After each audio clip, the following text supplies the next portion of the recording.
All right, welcome one and all to the Minds of the Ecclesia. I am your host, Lethiwater Kai, and with me today, an informational chat with the one, the only, Cory Campbell. Go ahead and introduce yourself. Perfect. So as usual, thank you so much for inviting me. Super grateful to be here. I'll do my best to be, at the very least, hopefully entertaining is the bare minimum. Or no, actually, informative is the bare minimum. Entertaining is secondary. I never promise any sort of entertainment. But yeah, you can find me on Twitch, Cory Campbell 4, Twitter, X, YouTube, Instagram. It's Cory Campbell, and also Substack. It's Cory Campbell. I'm working on my second piece on Substack. That's quite lengthy so far. Check them out. It's definitely got to be a great read. So, Hopefully. this is going to be, one step toward, renormalizing relations with our Canadian brethren. And I'm glad you were willing to come here with all the hostility and tensions going on in the world. Well, I should actually defer to my fellow Canadian lactoid. Really, he's the true. But no, I'll put that on the side for now. But yeah, definitely. And so I obviously have my I'm a proud Canadian, absolutely. But I do have a fond I have family that lives in the United States, in Hawaii, and yeah, as the narrative so far, in let's say from our political leaders up here in Canada, it's like yeah, well, we are arguably, closest allies, friends, family, however you want to frame it. And it's bizarre to call our prime minister governor and that type of rhetoric. Even though pre-election, there was this, at least in my mind, this narrative about how the left contributes to inflammatory rhetoric, and yet in my mind, as of right now, the president is pretty inflammatory to allies. Do you know anything about the claim that he made about the fentanyl coming from Canada? Uh, yeah. So I know a little bit. In terms of generally speaking, okay, the overwhelming majority of fentanyl that crosses through the border, from the numbers that I've looked up, although mostly a cursory research, it's like yeah, it's a tiny fraction, or significantly less than like 1%, or a fraction of a percent of fentanyl that cross. But that's not nothing. It's true that's not nothing, because a small amount of fentanyl can do pretty serious damage and can be fatal. It doesn't take a lot. But in the grand scheme of things, I mean, I don't know what the expectation is of does he expect it to be zero? Because if that's the threshold, then I don't know if anybody can ever meet that. And also, what I would put on the table, it's uh, just because, and actually, I think I'm going to take a page out of the China playbook, as because they had their own response of this is a United States problem. Just because fentanyl crosses into your border doesn't mean that your citizens have to consume it. Okay, you might have an arguably. I'm not saying that people should be arrested or anything like that as a result of consuming fentanyl, but yeah, you should maybe manage your own people better and how it's distributed. And it's yeah, very bizarre. And let's say, what does it say about your population? If there's this strong demand for fentanyl in your country, because I'm reasonably sure, I'm not an economic expert, but I'm really sure if there wasn't this strong demand in the United States for fentanyl, there would be supply to it. That pretty much covers it because, yeah, a lot of the people that are bringing the fentanyl into the country are Americans themselves. So, to run it down to, hey, just because there's fentanyl doesn't mean you guys need to take it. Yeah, exactly. And I do find it at least interesting, for to say at least from my perspective, of uh, the party of personal responsibility just wants to point fingers at Mexico and Canada, and take no responsibility for their own fentanyl crisis. It's like yes, it's just the fact that it's being brought in and crossing the border that results in people consuming it. Pretty sure it's a lot more nuanced and complex than that. Absolutely. So, one of the main reasons why I've been so happy to get you on here is we are currently going through a measles outbreak here in the States. I don't know if you're aware of our current HHS head's stance on measles and vaccines. I believe it's potentially changed in the past 48 hours. Um, at least based, so I haven't read any in-depth articles, But I've come across some headlines and some cursory reading where he is now seems to be more in favor or leaning more towards, or he's not outright denouncing the vaccine, but he is sort of like saying uh, very in a very casual tone of like, yes, in this case, the MMR vaccine might be effective, but it's still a personal freedom or personal choice thing. And so he's not endorsing it, but he's not necessarily discouraging it. So pretty, he's really trying to thread that needle, at least from what I can tell so far, as opposed to I think more than 48 hours ago. I think he was a pretty staunch opponent, or if anything, actively discourages it. So to that first portion of it, to make it an at will vaccination, like what kind of effect do you think that would have going forward? Uh, yeah, it's at the end of the day, vaccination is complex, and I definitely understand the personal choice aspect. Okay, but I think everyone at some point has their limit, and where that limit is, as in if we ever came across that virus that is has an 80% mortality case fatality rate, then like yes, I'm pretty certain virtually everyone would be on board for mandatory vaccinations. And so I understand the personal freedom argument, but uh, I guess sort of where I currently stand, it's like especially for the MMR, it being so infectious, and also taking into account that from what I understand, uh, measles was pretty much eliminated or claimed to have been eliminated about 20 years ago, or 25 years ago, I think in 2000, around there. Um, and has since made a comeback. I mean, obviously, again, these are small outbreaks, but it is interesting that uh, when I believe RFK was asked about it during the cabinet meeting with Trump, he said, "Well, it's not unheard of to have measles outbreak, but it was unheard of at one point for a period of time. It's almost like saying it's not unheard of to have Ebola outbreaks in certain regions of Africa, but that should not be the case. You can get to a point, at least with measles, that you have virtually no outbreaks, or at least not to this extent. So, on the vaccination status and it being mandatory, I think measles or the MMR vaccine qualifies for that. At the very least, I'm not in favor of religious exemptions, which seems to be, as far as I can tell from what I read, that seems to be taken advantage of, or rather, just like people with their emotional support animals. You just go to your doctor, and now you get your emotional support. Your doctor's letter saying you have an emotional support animal that you can get onto a plane. Uh, I see that as people gaming the system when it comes to vaccination exemptions for religious reasons. I'm not 100% certain how to solve that, but I think that should probably be, yeah, off the table. I never really understood the idea of a religious exemption for vaccines when I don't think any script from any religion says anything about vaccines in particular. I think the closest I could get would be like Jehovah's Witness, where they don't allow for blood transfusions. But for vaccines, I don't see where they get this from. Uh, yeah, I don't either. Not that I'm definitely not a religious scholar, but even just like I'm curious. I wonder if anybody's ever tried to play this card. I'm sure it has happened at some point where, you know, does Scientology qualify? I think Scientology is recognized as a religion, in the United States. So can you just claim to be a Scientologist, and then there's your exemption? Like, is that seems like a bizarre scenario to me. That should not be the case. Like, and so at that point, you you you should just be able to make up any religion at all, and there's your exemption. And I see that as gaming the system, just like going to your doctor saying yes.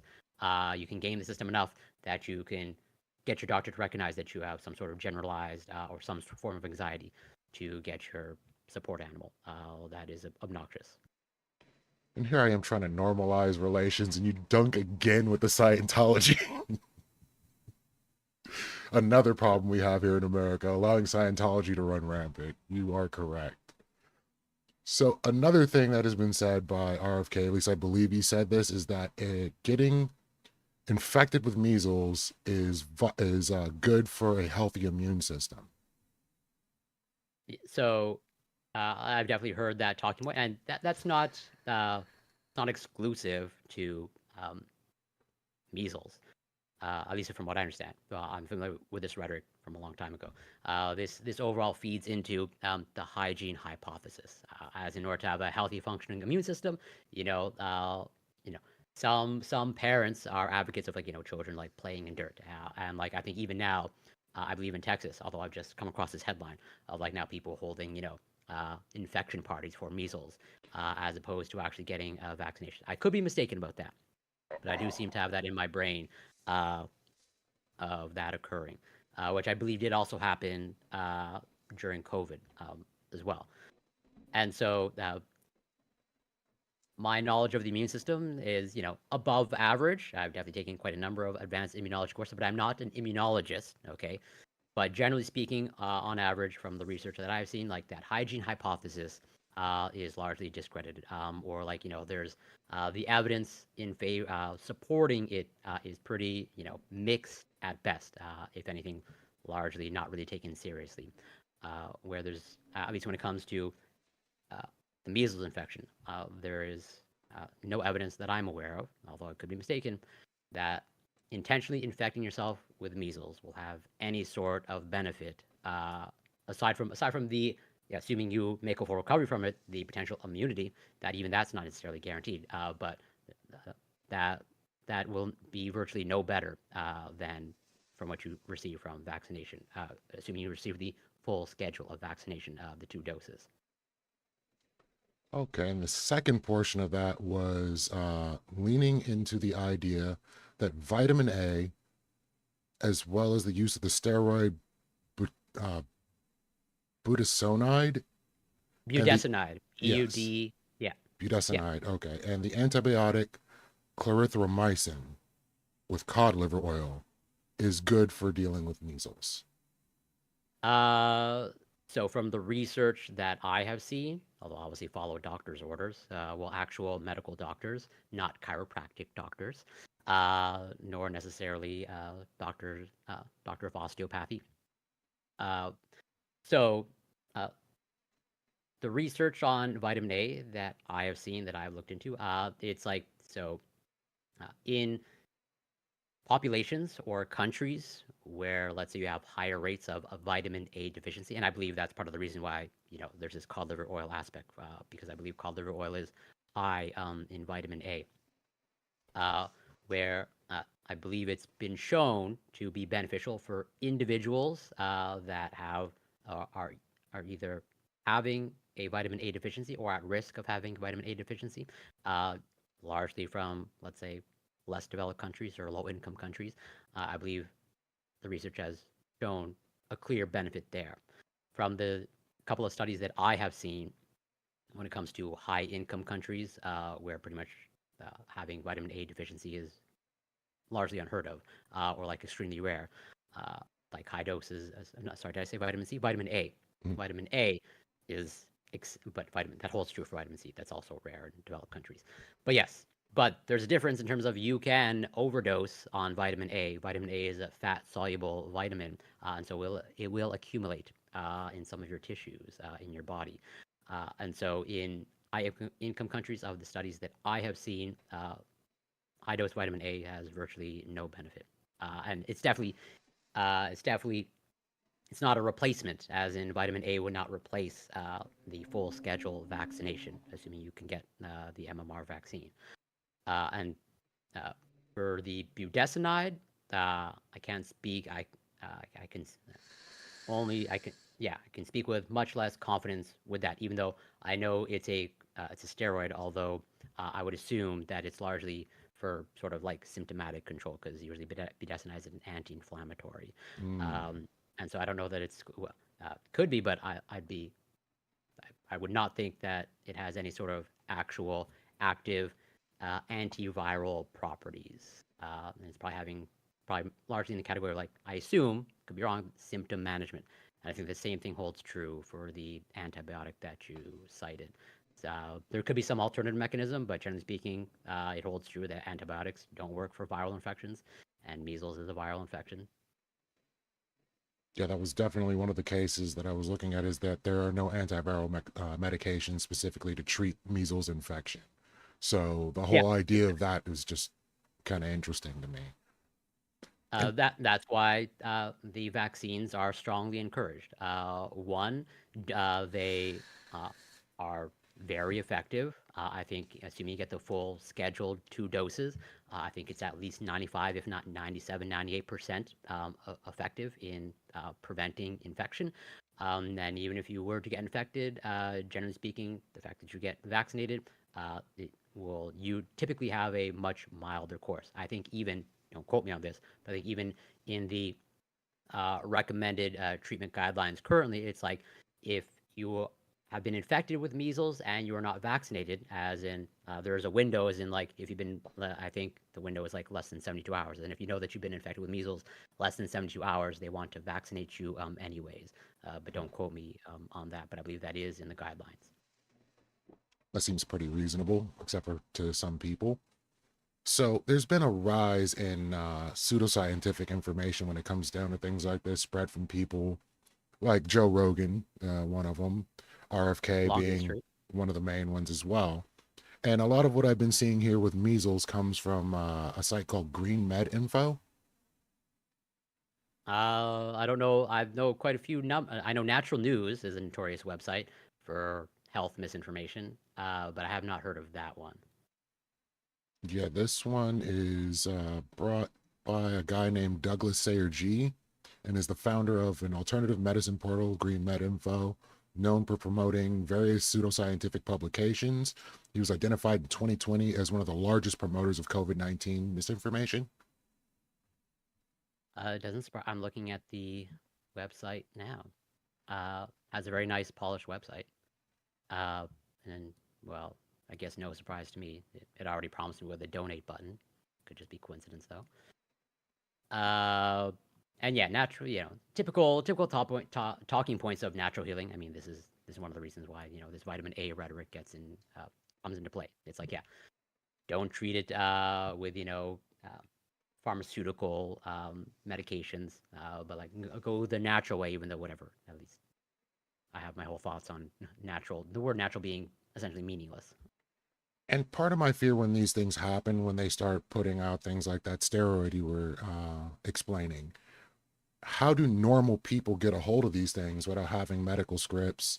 And what is the harm that can come from getting hold of these things? Like we had the problem with ivermectin at one point, where people were taking animal grade in some cases for whatever they thought was ailing them. That's a really good question that I'm not actually entirely certain of, since I've never attempted to procure any of these things without a prescription. But I know that it happens. Uh, they, so this is largely anecdotal, but I imagine. Well, actually, no, I have some idea actually. At least when it comes to certain things, like I know people get ADHD medications like through their friends. So, okay, Mhm. like I also know that you can get actual anabolic steroids. If you just talk to the right people at the gym, that maybe look a certain way. Um, and so, like, yes, you can get these substances without prescription. It's just probably a matter of finding the right people and probably going to the right websites. Since especially I think these days, I've never participated in it, but I know the whole telemedicine is it, and I've seen some of the advertisements, or I get some of these advertisements for them, of like, yes, you well, whatever, for even erectile dysfunction medication. It's like, yeah, you through like some a virtual visit with a doctor, and you can get your prescription from there. I imagine, I don't actually know, but I mean something like budesonide, not it's not a narcotic, it's not an opioid, so I can't imagine it's as tightly regulated as that. But it's a pretty standard sort of run-of-the-mill corticosteroid, largely actually used for inflammatory bowel disease. Uh, and so I imagine it could be something similar to that, of just like whatever someone someone just having an online appointment with a doctor, and they just get a script for it, and they were able to fill it. Uh, that's at least if if I were looking to do that, that'd probably be the first thing that I look for. Is just like whatever online doctor visit, because that seems to be much more of a thing these days. That is a terrible state of affairs. So we got a question from the chat saying, what about the body pollution aspect of these medicines? Uh, I would need some. I'm not entirely sure what body like. Okay, so I can probably extrapolate. Although, if you want to clarify, feel free. But usually, people understandably have concerns about, quote unquote, toxins, without breaking down that word. And then like the narrative is, or uh, the thought process is like, things that are natural are non-toxic, and things that are unnatural, or human engineered, or made in the lab, synthetic, are bad for you. And sort of that dichotomy of like, just by default, I think it's like the naturalistic fallacy. Like, if it's natural, it's at the very least not harmful to you, and not toxic to your body. As opposed to, if it's synthetic, well, then there's the potential for toxicity, and that is just, well, explicitly not true. Uh, First, there are many substances found in nature that are, let's say, naturally occurring, that are toxic to you. I mean, there are trace amounts of cyanide in many of the foods that you eat. And well, morphine, uh, the original opioid, that's derived from, that is a plant derived product or pharmaceutical. It's just now highly purified, and we can probably now synthesize it in a lab, I assume, or almost certainly.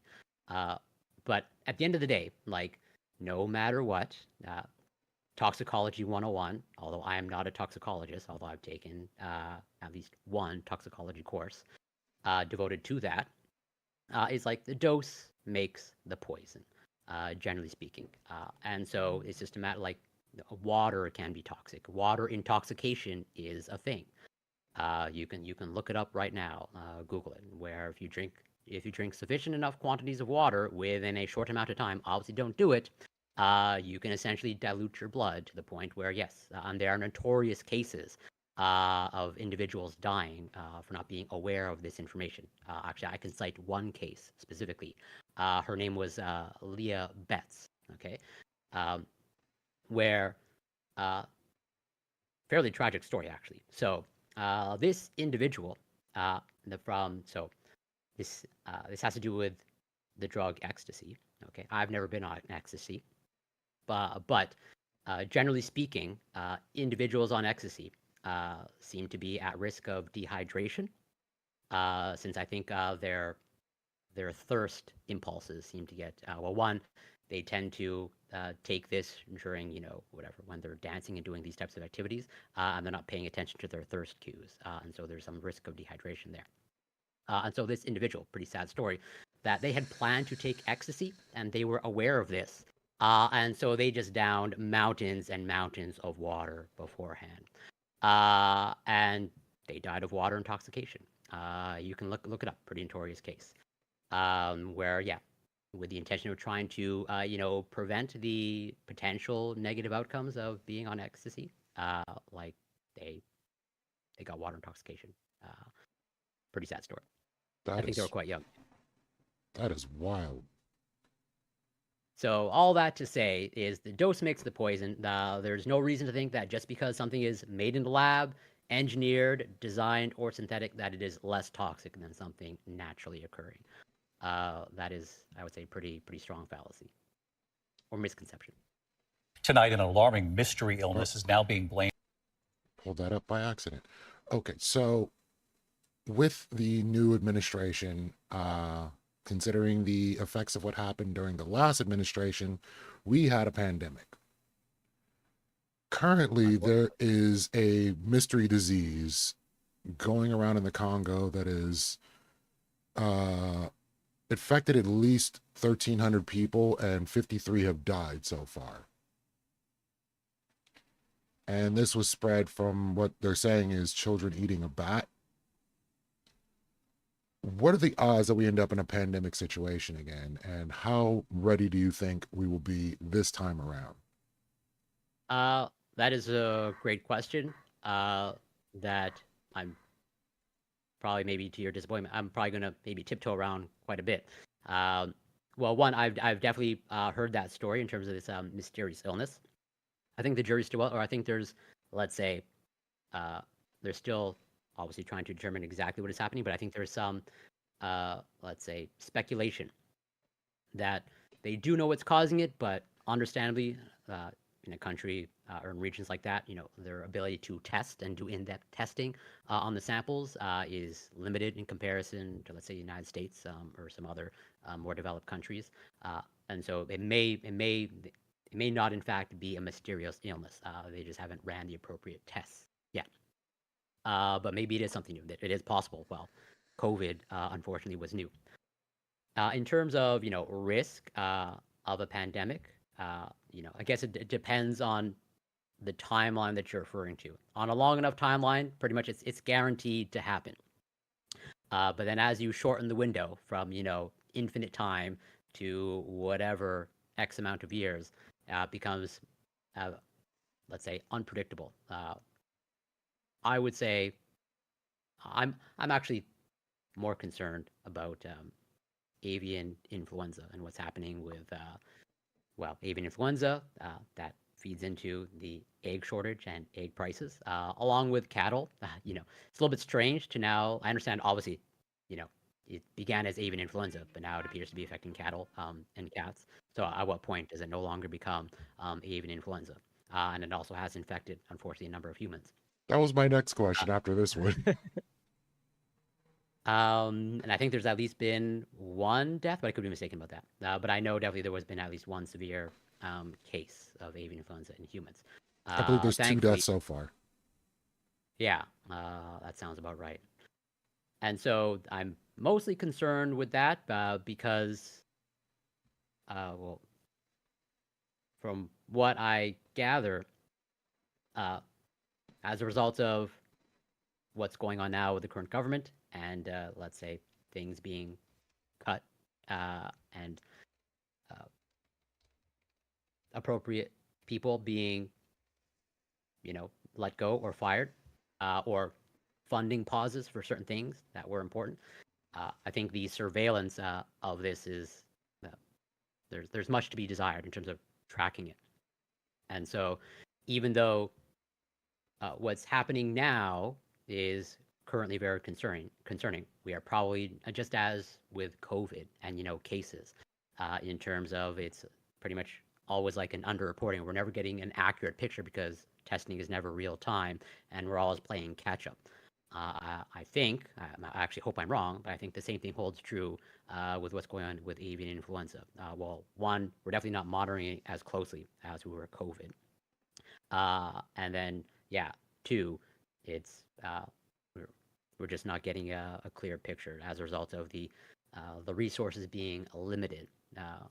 And so I'm more concerned about that. Now, whether it actually turns into a full-blown pandemic in terms of human-to-human transmission, yeah, really hard to speculate. That's where I'm going to tiptoe in terms of I'm deeply concerned that it is absolutely a realistic possibility. Thankfully, so far, even though it seems to have had multiple or potentially multiple chances for human-to-human transmission, hasn't actually made that jump yet. But for each human case that occurs, like that jump, the risk of that jump occurring increases dramatically.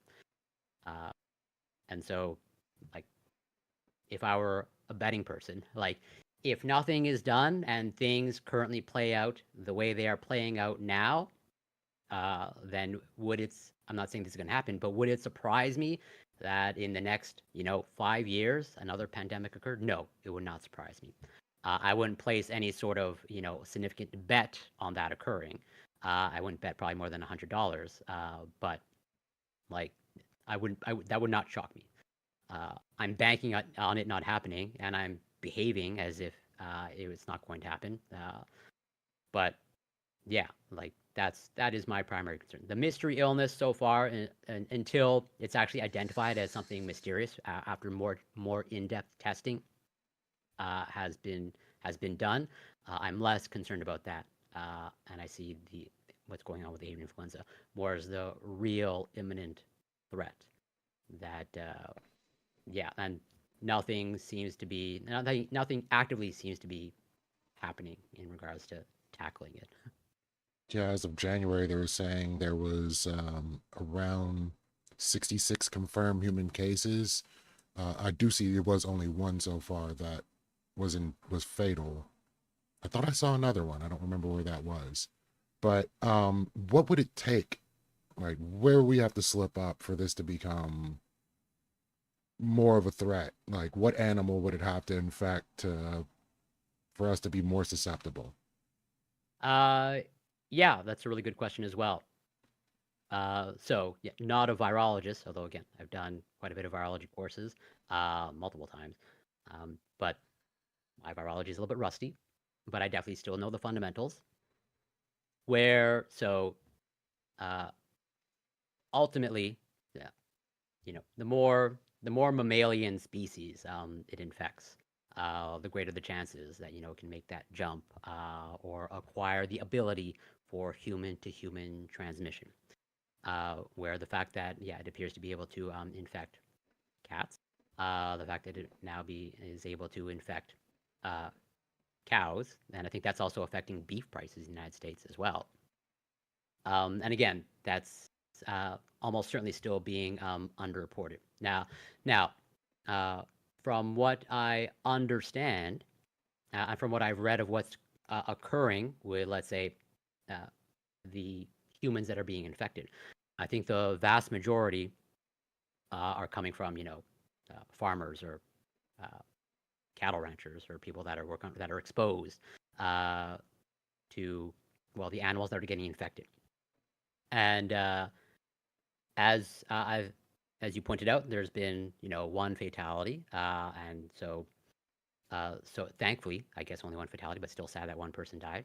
But uh, I believe, okay, the individuals that are getting infected, like let's say for example, dairy farmers, okay, I believe one of the reasons why, from what I've read and what I've looked into in terms of how they're getting infected, it's like they're getting infected essentially through their eyes, not through their respiratory tract, as in through sort of eye exposure. And so they're not, and that's why, uh, at least that seems to be one of the explanations why, so far, according to the experts uh, that are talking about it. It's like, yes, it seems to so far run a milder course, okay, because the virus is not getting access to, the respiratory tissues. It's just like in dairy farmers, with all the stuff going around, it's like largely being exposed in the eyes and getting infection through the eyes. So what would have to happen for it to, I guess, fully able to make the jump for human to human transmission is there's multiple ways. It's not unfortunately evolution doesn't. Well, actually, thankfully for us, evolution doesn't work on only one way. Whatever's best adapted for the environment and whatever works. But one of the ways is, well, yes, if in fact if the viruses, are able to infect through the respiratory tract or get more exposure to the respiratory tract, uh, and through like random mutation, so to speak, it can essentially acquire or become more effective uh, exposure or infection through the respiratory tract. But the another possibility, which probably the more likely scenario, or I'm not saying it's going to happen, but in terms of probability, it's probably more realistic probability of this occurring in terms of uh, so you can have viruses like infect the same cell, and two separate viruses that are, let's say, of a similar strain infect the same cell. And so let's say, for example, like I'm speculating, well, not speculating, but rather I'm hypothesizing in terms of a semi-realistic scenario that could play out with a virus of like if if the avian influenza virus, let's say, infects a human cell, but then okay, one of the actual influenza viruses that has the ability, okay, the run-of-the-mill, let's say, seasonal flu, infects the same Oh, cells or tissues, okay, and then you are now okay.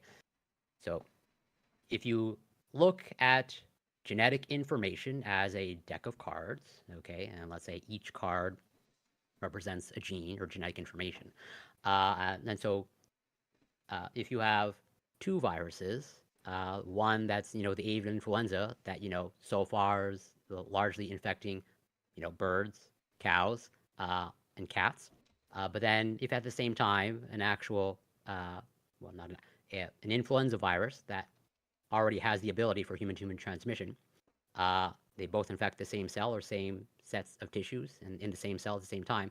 Uh, if if the decks get shuffled, okay, and they start mixing and matching genetic information, which does happen, okay, during viral infection, like that, totally, you can totally have the ability for the human influenza virus and its ability to infect human respiratory cells transferred over to the Hey, look what I can avian do! influenza virus, because you're essentially just you're combining two decks of cards and you're Deer shuffling them teeth, as for you! two viral infections play out in the same cell. And that totally does happen, unfortunately. Viruses are the world of viruses is a really crazy world. Sounds like it. Well, I hadn't even considered a virus adapting to like the flu and that getting it transmission through the lungs. That's really interesting and terrifying to think of at the same time. Unfortunately, viruses evolve, and yeah, one of the insidious things about them, it's like, without getting into the weeds of viral infections, it's like, yeah, viruses hijack cells. There's, whether viruses are alive, I'll leave that to philosophers of science. But viruses absolutely do evolve, okay? And now, through their process of infection and hijacking the cellular machinery, okay? Like, the analogy that I use this with Prime, in terms of, if you're a car factory, okay, and your car factory is filled with car parts, okay, well, you're going to be churning out cars with only car parts.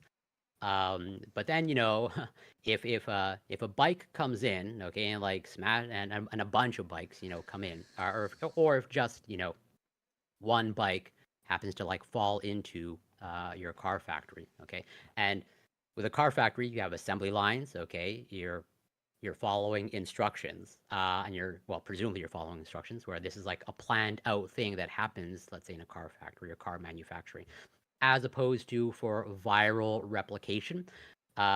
Yes, it's planned in the sense that, it follows a certain trajectory, but it is not destiny. As in, it really is. It's, it's like a car facility, car manufacturing facility, that you have blindfolded workers, and they're just assembling that. It's a little bit more of an extreme example, but like, yes, they're able to follow things, and with some intention, but they're definitely not going to be as good as someone without a blindfold. And so if you have that is essentially sort of what's happening with viral infection, is like, they hijack, okay, the cellular machinery or the car manufacturing plant, but then, they use the car manufacturing plant to make their own stuff, but they're not making it to like it with perfect high fidelity or with perfection, and so things can kind of get like mixed and matched, and that's why they're able to sort of like, one, evolve pretty quickly. Well, one of them is because like their life cycle, is so short. But they also infect, trillions upon trillions of cells, so there's many opportunities for them to evolve. But then, yeah, also at the same time, there's this sort of like built-in, in terms of like they just kind of like sort of haphazardly assemble themselves together, and just like things kind of semi-randomly fall into them in terms of genetic information as they're getting assembled, and so they can kind of mix and match pretty effectively. Okay, I know I definitely did not explain that perfectly clearly, but that's a failure on my part to communicate it. But those are sort of offhand the best analogy that I can come up with. I think there's a pretty good rudimentary idea of how this whole thing works together. It's like it's not a perfect system for it to evolve in this way, but if it happens often enough, you're going to end up with something that actually ends up functioning in a terrible way. That's a pretty interesting way to look at it. So we have a question from the chat again. What is the evolutionary mechanism for viruses like polio and measles, and why do they keep coming back? And can vaccines actually make a virus go extinct? Uh, that's a really good question. Multiple questions. So, I'll address, I guess, in my mind, the easier one of like, can vaccines actually make a virus go extinct? It's a good philosophical question. Depends on what you mean by extinct. As in extinct relative to humans, as in we don't observe it in humans anymore, or extinct like it's no longer on the earth. Try to address both, although I guess I can't fully answer the question. Well, But I think it's in the idea that we're pretty often told that these diseases just aren't around anymore. Once we've vaccinated enough, like, polio was like last seen pretty much in like Jamaica post the vaccine, and then all of a sudden here it comes again. It's like, where did it even come from? yeah, exactly. And well, yeah. So I think polio is a nice example. So not full. I believe there's still regions in the world. I think, like for example, Pakistan, and I think certain regions in Africa where polio is still unfortunately endemic. But yeah, largely worldwide, we are quite close to eradicating polio. But I believe we have fully eradicated. So I think relative to humans, smallpox is extinct, as far as I know. Although I could be wrong about that, but I'm reasonably sure there has been no real reported case of smallpox. Uh, no, I'm going to double check that actually. But it on paper, it should be totally feasible and realistic to make a virus extinct relative to humans. Okay, as in like we have no detectable cases of this viral infection in humans. Uh, but that doesn't mean that it's off of the planet. It could totally be in some sort of other animal reservoir. We have sort of seen this, or I think COVID-19 is a nice example, or the SARS-CoV-2 infection. And we know that it has the ability to infect other animals, but uh, if or when we get a 100% of effective vaccine that totally 100% prevents infection, and assuming 100%, okay, this is a really wild scenario, but assuming 100% of the human population gets that 100% vaccine, there's no reason to think that it would occur in humans, but you can totally still potentially be able to find it in the other animals that it infects. And so, yeah, I think it's totally reasonable to, on paper, assuming you can develop the appropriate vaccine and get enough herd immunity or actual protection, you can get a virus extinct relative to humans. And for the other question, in terms of how do I think polio or measles evolve, that's also a really good question. That there's multiple answers. I will sort of try to address, or rather, I'm going to give, in my mind, the simplest answer because there's multiple ways in terms of how they can evolve, uh, and well, it overlaps with let's say humans, where uh, so one of the ways that our genes, our human genes, change and get altered over time is through random mutation. What does that mean? Okay, well, your cells divide. Okay. Otherwise, if they didn't, you wouldn't be alive. Okay. You don't have the same cells that you had when you were born. Thankfully, your cells you make new blood cells, you make new skin cells, and that is through the process of cell division. Now, when your cells divide, okay, well, in order to divide, they need to make a copy of themselves. Just as, okay, if you had the ability to clone yourself, and when I say clone yourself, like a new copy, pops out of you, well, you need to double the amount of hearts that you have, assuming you want to keep your original heart for yourself, which most people would. And the same thing holds true with all your other organs. So in the process of cell division, all the cells in your body have a nucleus, well, except for your red blood cells. They have been hollowed out. Uh, so inside your nucleus, you have your genetic information, your so-called blueprint, okay, for the stuff that you need to make in order for you to survive and live.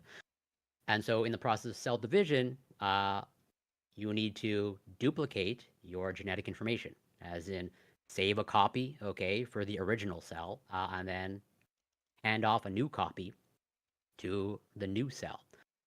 Um, Now, we have DNA replication machinery devoted to do that. As in, it's pretty much just like uh, like copying the text in a book.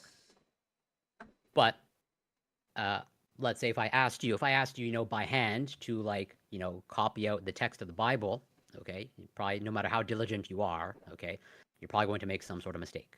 No offense to you, okay, but even I, okay, would make probably even way more mistakes than you, just because I'd have no interest in copying the Bible whatsoever. I probably want to intentionally introduce mistakes at that point, but that's an aside. Uh, and so the same thing holds true when our cells want to divide and copy our genetic material, where, okay, we need to make this new copy. And our genome is about 3 billion, okay, you can think of it as 3 billion letters. And so your cell has to copy those 3 billion letters. And in general, your cells, the cellular machinery devoted to that it has a very low error rate, but it does have an error rate. There's actually a number associated with it. I can't remember it offhand, but it's exceptionally low. Every 20 billion, it's going to have an error when it's trying to copy your genome. And so that's what we mean when we say random mutation, as in during your typical cellular processes of cell division and just your cells dividing as you want them to. It's like, yes, we need to make a new copy, and as you make a new copy, just as if you were asked by hand to make a new copy of a text, you're going to make some transcribing or translation errors. So the same thing holds true when we're trying to replicate our DNA for cell division. Now, where viruses come in as a source of random mutation, as mentioned, okay, as mentioned, uh, viruses hijack your cellular machinery in order to replicate themselves. That's what the viruses want to do. They want to infect a cell and then use the cell's machinery and resources to make all the viral parts that they need to assemble themselves into new viral particles. And part of that process is, well, viruses have their own genome, obviously much smaller than a human's gene, but they have their own genetic information. But they can't copy it themselves because they don't have the devoted machinery, and that's where our machinery comes into play. When they infect our cells and the virus wants to replicate their genome, they're going to use our own cellular machinery that's typically used to replicate our genome. They're going to replicate their viral genome. And so the same error rate holds true, as in, yes, do it enough, at some point, the DNA replication machinery will introduce an error or will make a mistake when replicating the viral genome, just as it will make a mistake when our DNA replication machinery wants to copy our own genome for cell division. And so that's one of the ways that a virus can evolve, and it's built in, as in uh, it's pros and cons, as in this is part of the human evolutionary story. If there was no random mutation and we were all perfect copies of ourselves, we would have never evolved. As in, there's a part of us that wants this, because if there was no genetic variation, like we'd all be the same, and like nothing would ever change, and so we wouldn't have evolved. Uh, but there's a double-edged sword. As a result of and unfortunately there are genetic diseases, like as a result of random mutation.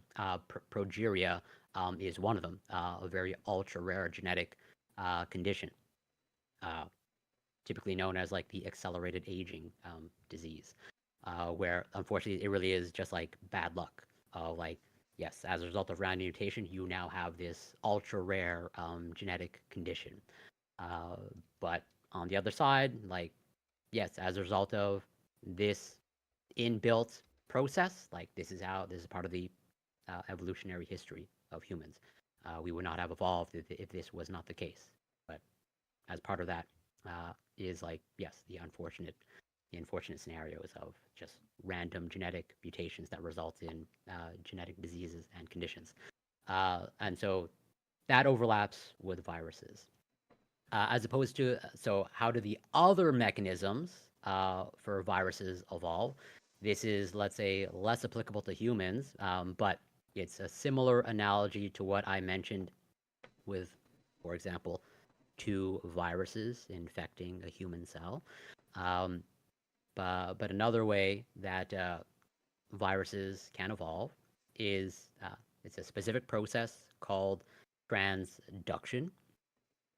But this occurs with specifically viruses that infect bacteria. Okay, so uh, FYI, bacteria can get infected with viruses. We call them phages or bacteriophages. And there's some actually, if you just search up, bacteria and bacteriophage, you'll get some nice creepy, or rather, you'll get some pretty creepy pictures of like how viruses literally just like are just surrounding this lone bacterial cell, and it looks pretty alien. And you almost feel some sympathy for the bacterial cell.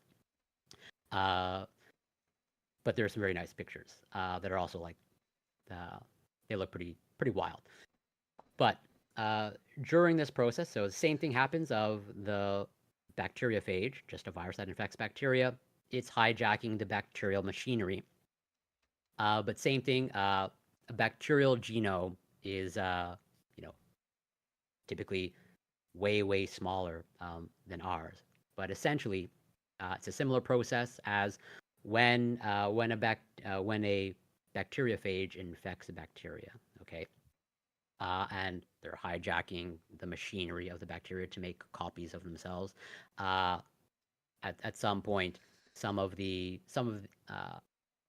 do it enough, some of the genetic information of the bacteria is going to be packaged into the virus, and then it's going to break out of uh, the bacterial cell, and go on to and infect another bacteria. And so, all that to say, it's like pretty much random mutation built into the machinery that we have, and to just sort of like random genetic information, just kind of like the being packaged into viral particles, because the assembly of viral particles is like a messy situation. Okay. I'm wondering if that answered Z's question, because that was a very in-depth answer. He was asking if evolution can go backwards, and if not, what's going on in politics right now. Well, so I understand that's probably like a sarcastic question, but it's a good philosophical question of like, I would say there's no backwards in evolution. It's just whatever's adapted to the environment. Excellent, excellent. So one of the last ones, and I've had you on pretty much the maximum time I usually run these things, but it's been delightful to get this information. I appreciate that. I don't take it for granted. So 40 cases of dysentery alone in January in Oregon. Why is this happening, and should we be alarmed? And why is the Oregon Well, Trail real? great question. I do have to comment on the dysentery. So obviously, like, I don't take offense to anything, but I do find it funny that like when you were DMing me, you said that you came across this posting of dysentery and you thought of me. And if I were a lesser person, I'd be insulted by that. But I take it as high praise. Of like, oh, dysentery, Cory for sure. Uh, but yeah, it's so uh, dysentery, uh, generally speaking, is pretty much uh, well, an inflammatory condition of the GI tract, typically the result of a bacterial infection or some sort of parasitic infection that leads to diarrhea, dehydration. I think as the primary symptoms, or rather diarrhea that increases your risk of dehydration. And generally speaking, okay, so dysentery actually has sort of a long history with humans, where one of the uh, primary ways in which we have been able to increase life expectancy and reduce infant mortality is through our ability to treat dysentery, or rather to treat and increase sanitation and hygiene. And having clean water is definitely also a major factor. Basically, ultimately doing to like sanitation and hygiene. Whereas sanitation and hygiene practices increase and improve, dysentery, the rates of dysentery dramatically uh, decrease or skyrocket downwards.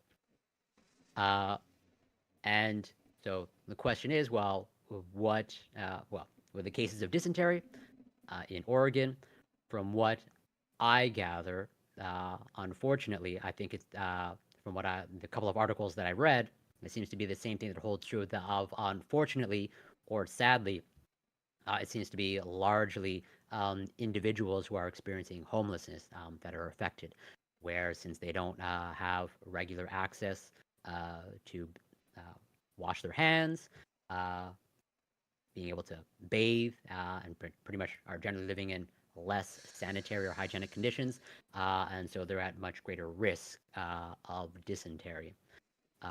But let's say, as sad as it is, for sure, sort of on the bright side is like one, this is like this on paper should be easily preventable. Of like it's largely just a sanitation or hygiene issue. Of like if you just increase their ability to wash their hands and live in clean conditions and clean themselves regularly. This should not be occurring at all. Uh, and it is kind of a sad state of affairs that, this is occurring in a country like the United States, although I'm sure it happens here in Canada. Just like, unfortunately, measles still happens here in Canada. I still think I think we still maintain we in Canada have eliminated measles since we still do have pockets of outbreaks, but I think they are much less than what occurs in the United States. But unfortunately, the anti-vax rhetoric that occurs in the United States, unfortunately, bleeds into Canada. That was kind of where I wanted to go last is what are the chances that our poor decisions are going to affect our neighbor to the north? Uh, Almost certainly, since generally speaking, what happens in the United States tends to creep up into Canada. Your closest neighbor and friend, although maybe enemy now, according to your president. Um, where we even have our own Trump movement here in Canada, where like totally in like uh, leading up to 2016 and Trump's run for president, or even during his presidency, like there were totally rallies, Trump rallies here in Canada, and totally there are people in Canada that wear MAGA hats and MAGA paraphernalia, uh, and well, yeah, no surprise given the fact that we're so close and we're supposed to be allies. We consume American media. Probably, I think it's fair to say, almost certainly that Canadians follow American politics more than Canadian politics. Uh, and so, all that to say is like, yes, generally speaking, whatever happens in the United States, like, bleeds into Canada.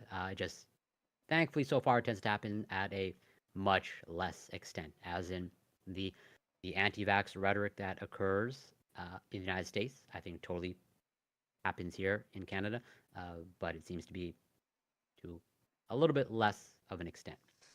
Of I think our overall vaccination rates are still. And I think we did see that during COVID.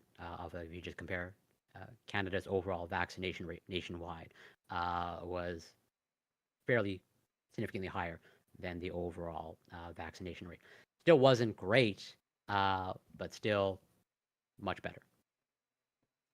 Oh, there was one more thing. So we have decided to remove ourselves from the WHO, Yeah, the World Health Organization. and that Absolutely. they're saying that it's going to set back polio eradication throughout the world. What effects does us removing ourselves from the WHO spell for the future? I think symbolically, pretty dramatic. Uh, I'm not sure. I believe the United States monetarily contributes to the World Health Organization. I actually want to look that up. But I could be wrong about that. Give me a second. If I But wish. I Please. think symbolically, yeah, yeah, I think billions of dollars to the World Health Organization. So, well, not only just symbolically, but financially, I think definitely uh, the United States withdrawing from the World Health Organization has major ramifications. Um, and when it comes to, yeah, the eradication of diseases like polio, I think, well, yeah, one, there's the funding issue, and two, like, yeah, you also, as uh, well as RFK Jr., the head of HHS, just that symbolically, I think, plays a part as well in terms of just overall, like the individual now that's assigned to whatever take care of the health of the country is just like, in my mind, has no idea what they're doing, or rather should be nowhere near uh, having anything to do with health uh, healthcare whatsoever. Now they should be far away. I can at least give credit to RFK Jr. And some of the work he did in trying to protect the environment as a lawyer. It seems like he was quite effective there in a number of circumstances.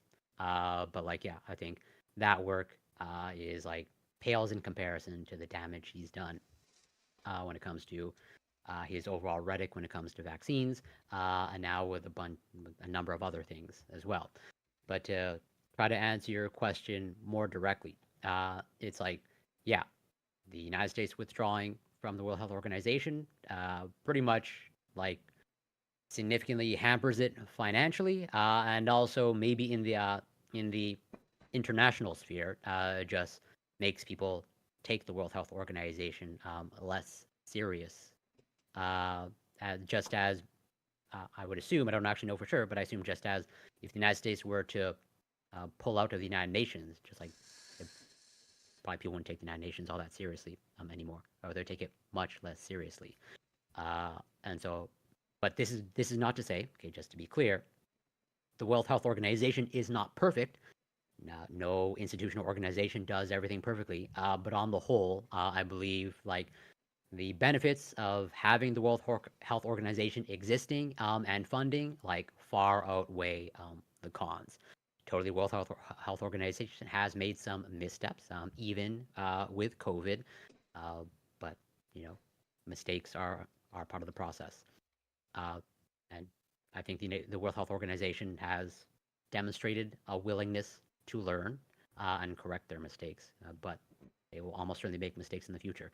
But I think overall, it is a force for good that should still be funded and that the United States should still want to be a part of. Awesome. Thank you for all the information you've given us. I'm gonna go ahead and get ready to go to open. If you wanted to stick around, you're more than welcome, but I appreciate I'll every stick around moment for of a bit. time. Cool. So I Oh, will move well, us to yeah. Go ahead. I the was gonna open say, room. Please. what are your thoughts then on RFK and what he's doing, and like, well, do you view him the same way in terms of like he has contributed to anti-vax rhetoric, and like what's going on in Texas is like almost, obviously we can't fully uh, blame him, but do you think he plays as a large responsibility for what's going on in Texas and measles? Well, looking at the things that he did in Samoa give me cause for alarm because deaths went up after he visited them and gave them more reason to put more gaps in their healthcare system. And I feel like he's doing the same thing for America right now. He's going to leave us vulnerable to something horrible coming up in the future. Like, I couldn't begin to predict how fast or how severe it's going to be, but just removing these guardrails, and this is something that this entire administration is doing all across the board, is removing guardrails that we have protecting the citizens that I care about. So when it comes down to the Fed being cut, that's going to be less response. For him giving out bad information, that's going to be people making poor health decisions. That's going to affect other people that have made good health decisions.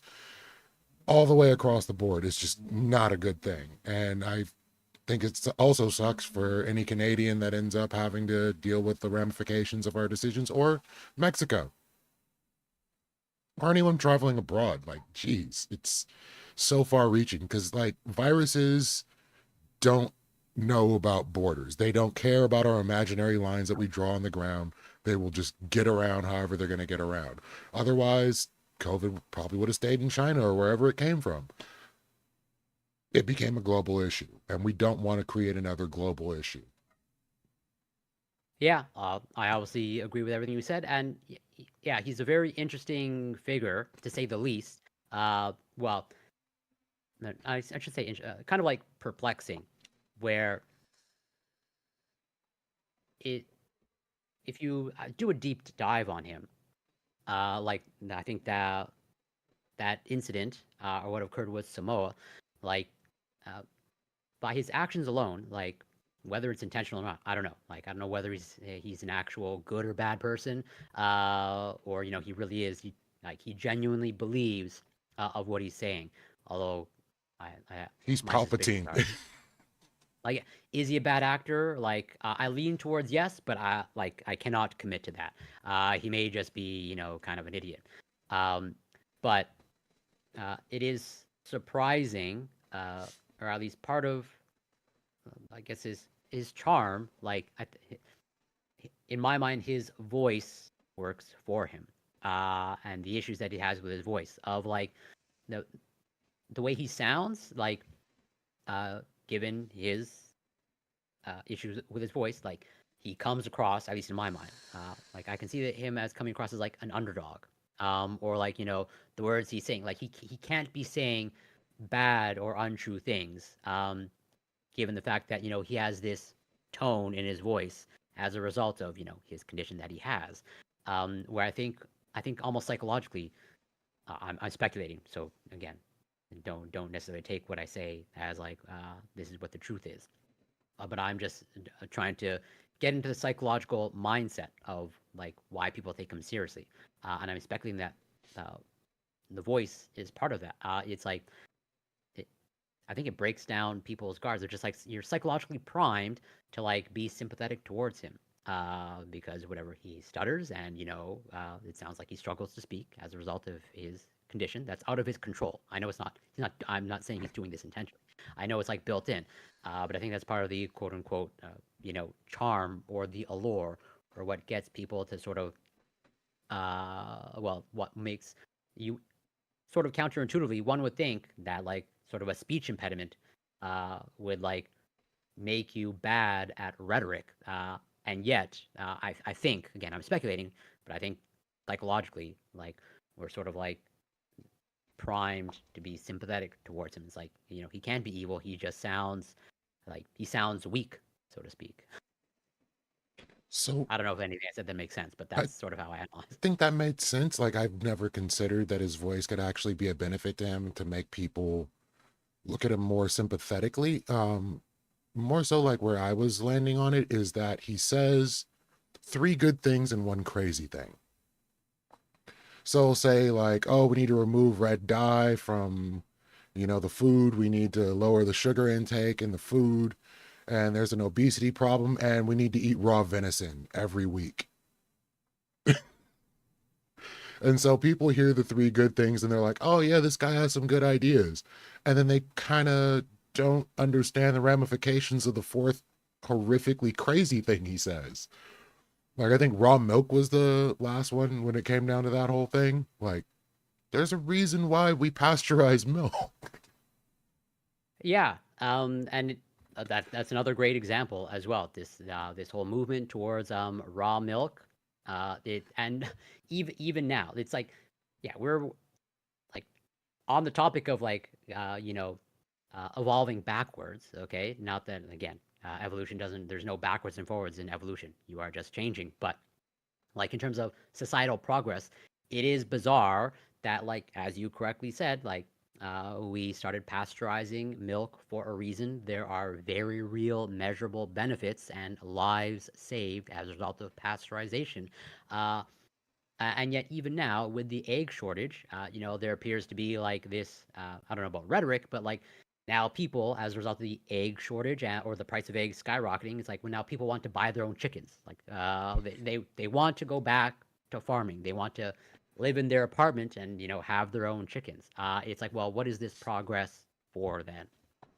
Not that like I'm fundamentally opposed to that, but it's like yes, like we're gonna start uh, raising our own chickens for our eggs, drinking raw milk, and then going back to like sewing and knitting our own clothes. Again, not that I'm opposed to that, but um, like if you want to live like the Amish, like go for it. The Amish exist, but like don't think that we can all live like the Amish and like farmers, and then have technological advancement like. There's only so many hours in the day. Like, if I have to go feed my chickens, and then go milk my cows, and then go make my own clothes and churn my own butter, like I have much less time, like for other things. That's an interesting one. I had gotten into a conversation about that earlier. Let me move us to the other room real quick before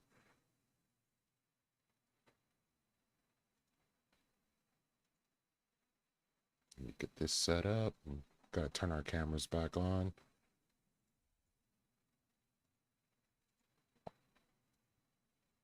You And there? like, yeah, on the topic, oh, sorry, Oh, no worries. Take your time. I- Well, yeah, people were saying we have more time now in the day than we ever had before. I don't necessarily think that's true. So, in the sense that we don't have to do farming work or do as much manual labor and we sit in front of desks most of the time, we lose out on the physical fitness portion or our using our bodies. So we have to take time to like go to the gym, work out, do other things to make up for that. And that sucks up some of the other time. Otherwise, we're just kind of in a bad position health wise.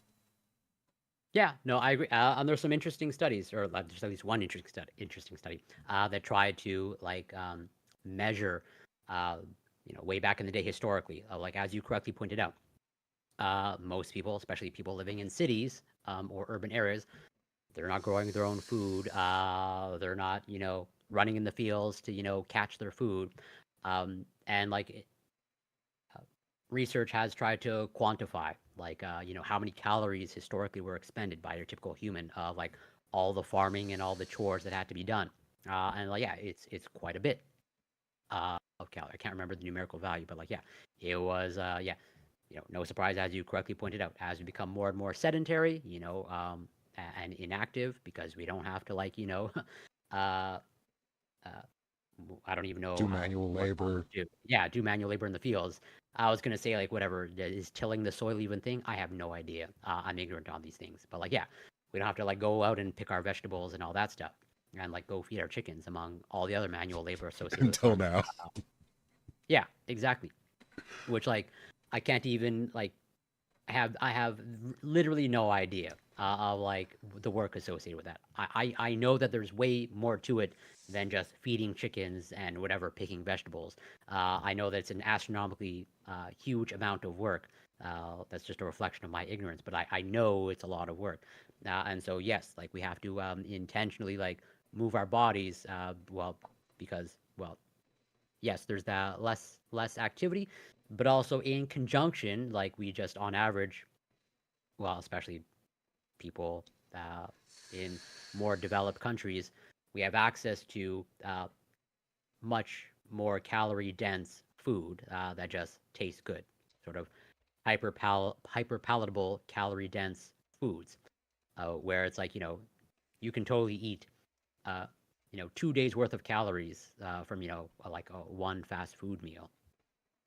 Uh, and so, yeah, I don't know how to deal with that. Where I understand, as you correctly said, some of RFK Jr.'s claims are not like totally, out there and insane. Like if he wants, more whole foods, more fruits and vegetables, which like yeah, he appears to want that, or he's definitely not opposed to that. But then, like as you correctly said, it's just combined with a whole bunch of other crap that's associated with him, and like yeah, the whole raw milk thing. Like it overlaps nicely, uh, in my mind, with vaccines, where vaccines and what's occurring with some vaccine skepticism now, it's like vaccines are so effective, and like what's occurring with vaccine skepticism is a product of their success. As in, we have now have multiple generations, or at least one generation, if not more, that like have no idea like what polio and smallpox like. I have no idea what polio. I know from textbooks and pictures, and the pictures look horrifying. But it's like, yeah, we can't relate it to anything directly in our lives in terms of whatever my mother or my grandmother, and so we are disconnected from it. And so it's like, yes, understandably, or I can understand the mindset of like, well, why do we need vaccines? Like, yeah, there's no polio around, there's no smallpox around, but it's not around because we had Yeah, I was vaccines. about to say, I wonder But since why. yeah, exactly. But like I can understand the mindset of like you're not encountering someone with polio. You're not encountering someone in your life with smallpox. You're not regularly encountering someone with measles, at least for the time being. And so it's like, the reality is not hitting you in the face. And this is also borne out also there uh, with climate change and climate change research of like uh, you can track people's attitudes and acceptance towards climate change as they are affected, okay, by extreme weather events. Okay, there's very well conducted studies of like, yes, once your house has been flooded, or once your house has been destroyed by an extreme weather event, people tend to be more accepting of climate change because it's like, yeah, it's hard to ignore the waters that are coming through your into your basement, or through your front door as the flooding increases. And I think the same thing holds true, well, with vaccines. Okay, it's not hitting you in the face. Like polio is essentially eradicated in the developed world. Smallpox is eradicated in the developed world. I think maybe even worldwide or close to worldwide. And so, yes, it's not hitting you in the face. And yes, people dying, which people have died from drinking raw milk, it's not hitting you in the face. And so it's like people have to go, or we have to go back to those times for people to learn the lessons, as opposed to like we've learned the lessons historically. But as usual, those who don't know history are bound to repeat it, right? I guess that's the saying. And so I don't know how to deal with that. It's almost like we do actually need to have like a certain amount of baseline level of infections of polio and smallpox in order for people to like understand the realities of it. It's like we should just maintain this population uh, of uh, of people infected with these conditions, so that people get more on board with vaccinations. Obviously, I'm not genuinely advocating for that, Yeah. but it seems like that is what we have to do. I say we sacrifice Texas. Yes, thank you, Zephyr. I appreciate that sentiment. Uh, so when I was in my 20s, there was a group, I think one of them passed away recently, but it was a group called Israel Vibration, and every member of the group had polio. So they had the brace Okay, yeah. crutches, and they were dancing around on stage, and all of them just stricken with polio. And then looking back at history, seeing uh, what president was that during World War II? Um, why can't I think of his I name? apologize. Well, I think you know what I'm talking about. So, like, seeing the president was stricken with polio, and that was what kept him from Oh, being able to uh, participate. Roosevelt. Yeah, Roosevelt. Yeah, FDR. Thank you. Uh, Seeing these things and knowing that we live in a world where this isn't a regular occurrence anymore was eye opening to me at the times in which I learned about these things, which was within decades of my life. And looking at the movements that went on in, I want to say, the 90s with like crystals and homeopathy and spiritualism, really started to put out some terrible ideas. But those ideas weren't perpetuated at the same level they are now. And they were coming from, I would say, more liberal mindsets than they are now. But now you have people like Joe Rogan perpetuating these ideas and bringing on nutcases that think 1 times 1 is 2, and Terrence out, yeah. yeah, flat Earth, and let's drink blue dye. Yeah, methylene blue. And yeah, great examples. And also to be clear, and trying to be as fair as possible, like, you know, this is not isolated to the right. Okay, like totally, there are some, uh, let's say, equivalent people on the left, where you know, uh, Gwyneth Paltrow being one of them, notorious, and her whole company Goop. Okay, like I totally know many very left leaning people. Okay, that it's like, yes, they're all about science. But then yes, they want their homeopathy. They will go see their chiropractor. It's almost a stereotype of, like, they will be they'll be reading their horoscope, on a daily basis, or they're into their zodiac sign, and it's like, yeah, well, what do you do? Like, totally, those equivalent people are on the left, where they think that yoga and crystals can solve everything, and that is just as equally as wild to me, and it does overlap. Okay, like, I think these days, like, uh, generally speaking, on average, vaccine skepticism or anti-vax sentiments largely leans right, but totally there's an equivalent on the left, in terms of that overlaps with the Goop crowd of Gwyneth Paltrow. Like, yeah, they don't want vaccines. I think, was it the wife? Yeah, Jenny McCarthy. Yeah, who was the former wife of Jim Carrey, uh, where, like, she's very left leaning, but she was, I believe, notoriously anti-vax, and I believe like she explicitly blamed, uh, well, I think she fed into the rhetoric of vaccines cause autism, and all Yeah, that stuff. which I think And so yeah, RFK also said. Like, he was talking about autism, and Trump has said similar things. It's crazy. Yes, I think RFK has embraced just about every single talking point, or anti-vax talking point. Uh, Thimerosal, um, the autism and vaccines, and well, even during COVID, I believe, like, he's on record saying along the lines of infection, or the vaccine is actually worse than the infection, and all that stuff.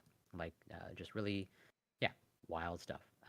And again, I don't know whether he's an intentionally bad actor, but there are some disturbing things. I don't know if you know the case of, because RFK Jr. has either uh, directly or indirectly written books, and there was this book.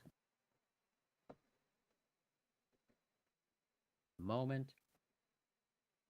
But yeah, in one of his books, or that books that he was involved with, like, uh, they used the face of a person who died, and, like, this person's face, I think, was, like, on the cover of the book, and they're making claim, like, this child, tragically died as a result of the vaccine. One, I believe they didn't have the permission of the parents to use him, as basically a marketing ploy or a tactic, and two, like, the the the individual explicitly did not die from a vaccine. Going to try Yeah, they got and sued for having the image up, had to remove the image, but it still was in circulation, so that person's image is still on this book. yeah, Braden Fahey, yeah.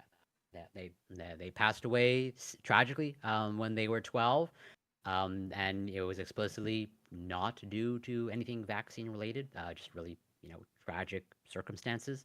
Um, and yeah, as you correctly pointed out, like, the family eventually learned of this. They tried to, you know, change this, not have their child, like, used for this nefarious purpose. And I think even still to this day, like, uh, it hasn't changed.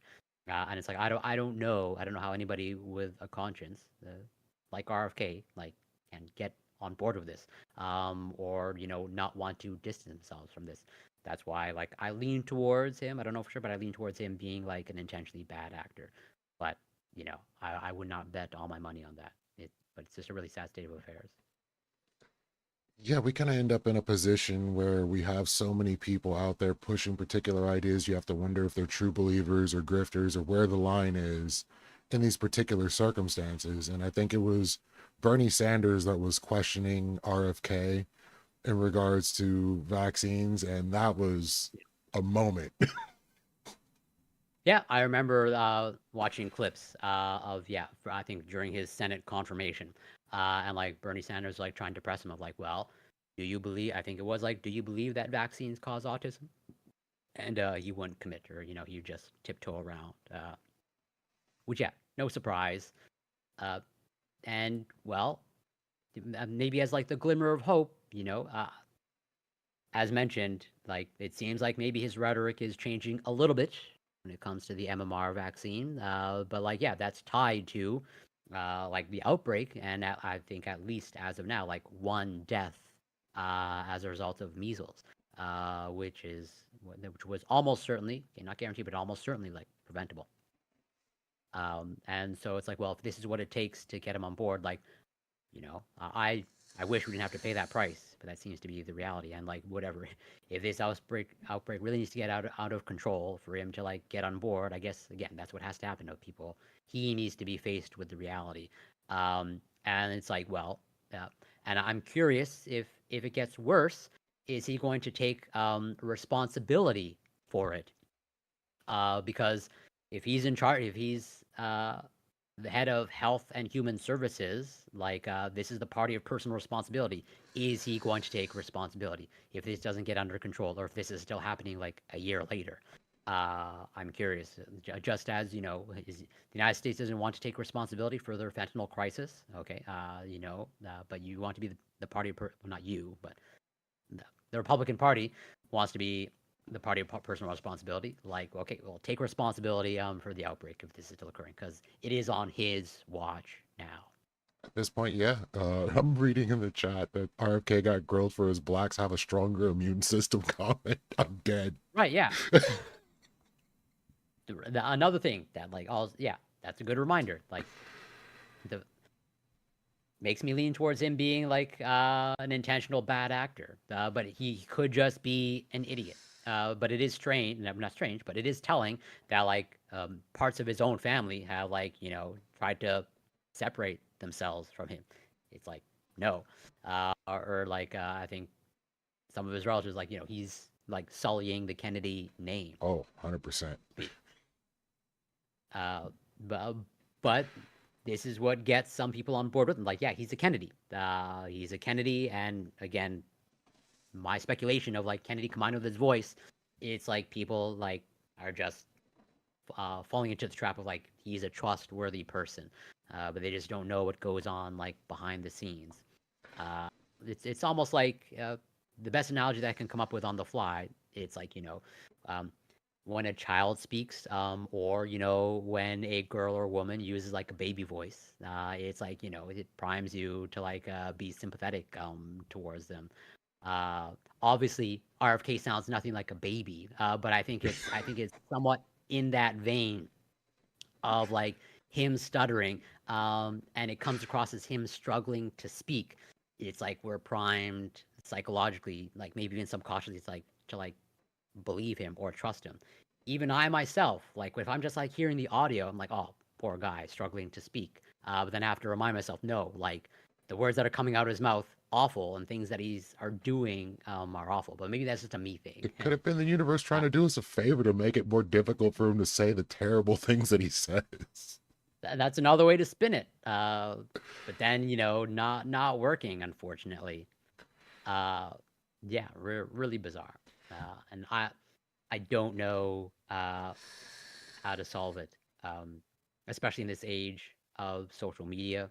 And as I think you touched upon earlier, of like, there were vaccine skepticism and anti-vax sentiment, like goes back, quite a while, 20 years, if not since the history of vaccines. But like, yes, to spread the message, okay, it's much more difficult to spread the message. But now with social media, you have active platforms that, yeah, your message can go far and wide. Um, and I don't know how to deal with these things, or I'm struggling to come up with answers. And that's actually what my second Substack piece is about. Largely, it's about misinformation and disinformation, Yes. um, where 20 years ago I use this as an so I'm still actively writing it, and like at the end of the day, like I'm going to attempt to end it on a hopeful note because at the end of the day, I do view myself as an eternal optimist, despite I guess everything that I've said here so far. But um, like as I guess a preview, like 20 years ago, this like almost 20 years ago to the day, um, I tried to correct something on Wikipedia. I tried to correct one word. This is before social media, way before social media. I think at most, Facebook was in its first years of operation. Um, and I just tried to correct this one word on this Wikipedia article, um, and there was it was a whole Wikipedia battle. Like I would edit it, it get reverted back. I'd edit it again, get reverted back. I edit it again. It's pretty much, and this went over the course. Again, spoiler alert. I guess giving everything away, but whatever, doesn't bother me. But like literally over the course of 3 years, I was like Jeez. engaged. I'm not joking, like years. Uh, in this mini Wikipedia battle of like, no, this is the correct. It's one word. I changed it, quickly changed back. I change it, quickly change back. Um, uh, but I guess as this is sort of the optimistic part, where today, 2025, I'm not going to say what the article is. It'll be in my Substack. But if you go check the article now, uh, it has the word that originally wanted to change it to 20 years ago. Okay. Um, and I was the first one. Okay. And, there's a lot of research I had to do because this page goes back to 2004, 2003 when it was originally created. I was the first one to like pretty much introduce like, no, this is the correct word based off of this authoritative source. We're talking about a scientific subject here. And it's like, no, this is the word. Like, I am correct, but it would always get reverted back. Oh, like, no, no, no, you're wrong. And it was it was just wild to me and sort of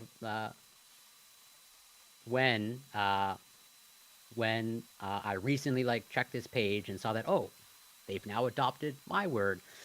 Uh, it's like, oh, I felt a little bit vindicated, but also at the same time, it took about almost I think it was like 4 or 5 years for people to like get on board. Well, for other people to do their due diligence and do their own research, because at some point I just gave up. As in, it was around 2008, 2009. Then I'm like, okay, I'm abandoning this Wikipedia war. You want to go, with your own incorrect word? Then whatever. I know that I'm correct. Good enough for me. I'm not going to waste my energy any longer. And it was only recently, like in the past year, that like just out of curiosity, I'm like, oh, I wonder what the Wikipedia page says today. And then I go and check, and it's like, oh, it's my original edit. And like, I felt vindicated for sure, and I was happy to see it. But also at the same time, like there was a little bit of frustration on my part of like, well, why did it take so long? Why couldn't these other people do their research? And like, because it was just one word, and it's actually quite easy to like look it up.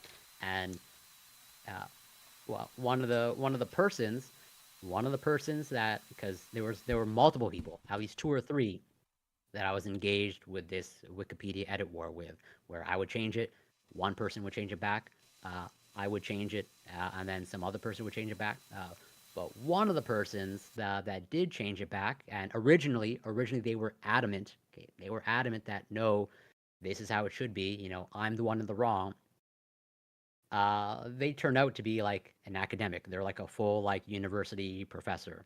and like they're like a full blown like an expert in this field, and they got like this basic fact incorrect, and so you know, on the positive side, the truth won out, but it's sort of on the negative side, and like it literally took years for me just to change one word, and so I don't know how to. All that to say, it's like if that's what it takes to just like fact check one simple word, then I don't know, or I'm struggling to find answers. But I'm sure there are answers out there in terms of how we combat misinformation, how we get good quality scientific information out there that we can communicate to the public that gets the people on board. Uh, that is sort of where I'm at now. This is something that bothered me recently. Trump was saying that they brought back common sense. Should common sense factor in necessarily when it comes down to the sciences like this? Is this just something you can naturally just come across? Oh, yeah, this is how these viruses or whatever works. And so I think that's a lot of what fuels the misinformation that's being said, because when people hear these ideas of, oh, you just take some vitamin A and do this, it seems like a common sense answer that people can wrap their heads around versus the actual truth that the development of vaccines and immunology are an ongoing pursuit, and not everybody can have access to that. Yeah, that's a really good question. Um, and yeah, when it comes to common sense, like Oh, and welcome, so, Zephyr. okay. Hello. One, I'm not even sure what common sense means. I think generally, at least the way I interpret it, okay, is like, well, it just intuitively makes sense. And as I guess the phrase goes, common sense, not so common. I'm not even sure like what it means. But let's say if there's any overlap with, it's just our intuitive thinking, or this is just what our intuitions lead us toward. Yeah, I think that's a bad thing. Our intuitions are, I don't know if it's more often than not, but our intuitions can lead us to the wrong answers. And there are many examples. My intuitions, okay, lead me to the wrong answers. Okay, I'm not saying that I always get it right, um, but and there are some nice examples. So a nice example is, uh, and I brought this up before, is most people in the job market, or when searching for a job, or if you're recruiting for a job, most people have the assumption or the intuition that, oh, if you have experience, you must be good for the job, and that there must be some sort of association with experience and your ability to do a job. And yet, when you actually go into the research, okay, not that, tons and tons of studies have been done about this, but a number have, and there's been some meta analyses or systematic reviews summarizing the research. It's like uh, counterintuitively, okay, uh, prior experience with a job has virtually no or like the smallest ability to predict whether someone is going to perform a job, where there's virtually no correlation or only the slightest of correlation if you squint hard enough. And then also, sort of on that note, is most people have the intuition, or at least myself included at one point. It's like, if someone, let's say, has a child and they had the intention of like they want to turn their child into some sort of prodigy, let's say some sort of musical prodigy, some sort of athletic prodigy, that well, you should just start at a young age, as in, if you want your child to become a basketball player, just from day one, okay, baby has a basketball in their hands, and they're doing nothing but shooting hoops. But then when you actually go into the research, okay, like the child prodigies, or obviously child prodigies exist. There's always the outlier cases, but on average, okay, uh, the superstars that like tend to actually, excel in their sport to like the elite level, they tend to come from multidisciplinary backgrounds and played multiple sports. They just seem to be athletic overall, or sort of the thought process is children, okay, children need to be exposed to a wide range of sports in order to find out where their strengths and weaknesses lie. as opposed to like you are predestined to be a basketball player, and your parents are just going to force you to be a basketball player. And so, well, maybe that's not what your strengths are. Where through an exploratory stage, okay, individuals they tend to identify where their strengths are and like what they enjoy, and then they tend to specialize later, and that's when they become like elite, or that is the pathway that sort of increases your chances of becoming an elite athlete. It's not like from day one or like from the earliest age, you just get them to take up whatever activity that their parents want them to take up. It happens for sure. There are noted cases, but if you look into the backgrounds, and I have done so, like go look at the biography of Tom Brady. Go look at the biography of Michael Jordan. Well, Michael Jordan also notoriously like played baseball for a short time. Not that he was a superstar in that, but like he played for I think a major league baseball team, so it wasn't garbage. um, and same thing with, I think, if you look into the background of the highest uh, achieving athletes, they tend to come from multidisciplinary backgrounds. And I'll stop my rant there. Oh, that's good. Zephyr, did you have any questions for Cory? Not many like straight up questions. Just we were just on some tracks that I think was like an interesting discussion. So wanted to hop in, maybe give my 2 cents. Like, for example, on the sports analogy, it's not even the case that obviously you have to be athletic, and it's surprising that people from who are good or who try their hands at different sports are the ones who then go on to maybe become superstars in that one sport. But like, there's an aspect of bringing certain techniques that you might use in another sport into another sport, and thereby like creating new types of like attacking patterns, defending patterns, anything, things like that that people haven't thought of before. So the example I can think of is like recently there's this soccer team called Arsenal who were really good at scoring from like free kicks and corners and like a dead ball situation essentially, because they had a coach who came from rugby who could like think outside the box in terms of soccer, right? Translate those patterns and all. Um, but yeah, so and then I also wanted to comment on, you were discussing just like how do we get this knowledge across to like a large number of people in the age of social media as well, which is a question obviously, since America is currently is the leader, I guess technically. So everybody tends to copy America. I'm from India, and I have seen this thing growing up that when in India they wanted to create like a polio vaccine program, it was full throttle, like deep throated. Every single media outlet you could find when the polio vaccine was in town, go and get polio. Your newspaper front page used to have it. Your most popular television shows used to have ads for polio vaccines. There used to be an ad in the television show. Like, imagine a soap opera where they dedicate a 10-minute scene of the wife taking her kid to a vaccination booth and getting vaccinated.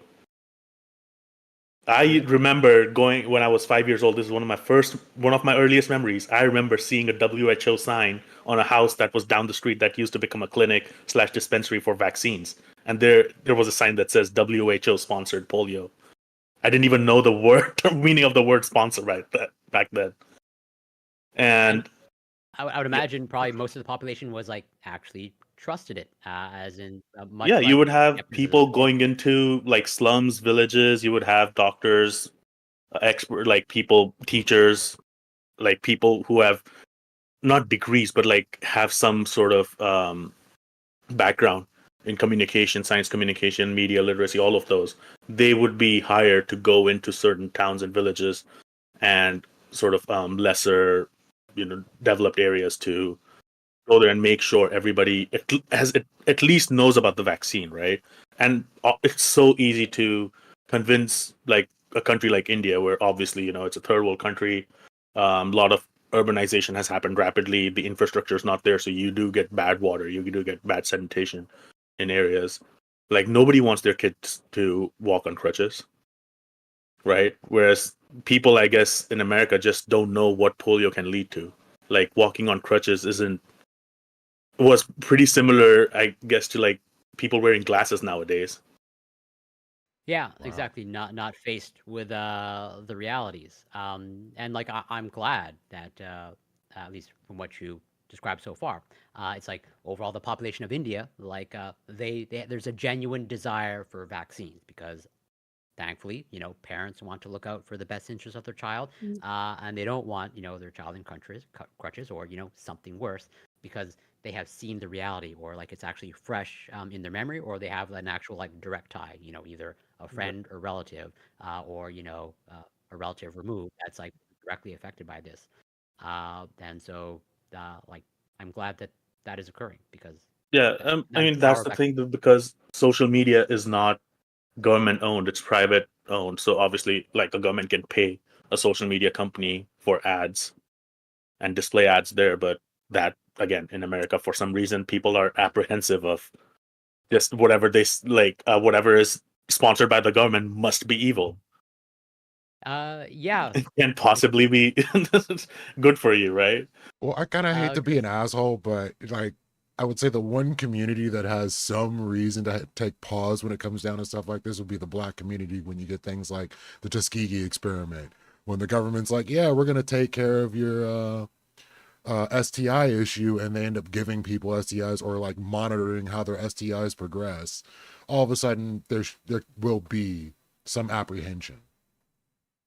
and I think that's totally understandable. I'm curious, because so in Canada we have the CBC, the Canadian Broadcasting Corporation, which is essentially a government funded well news outlet. Is there anything equivalent and to that in the United States? Is PBS like is that considered like a government funded like news outlet? I believe PBS is brought by donations. So like a lot of their money comes from donations, but I believe the government does throw money into it for the reasons that you can understand, but now they're starting to move away from that. But Yeah.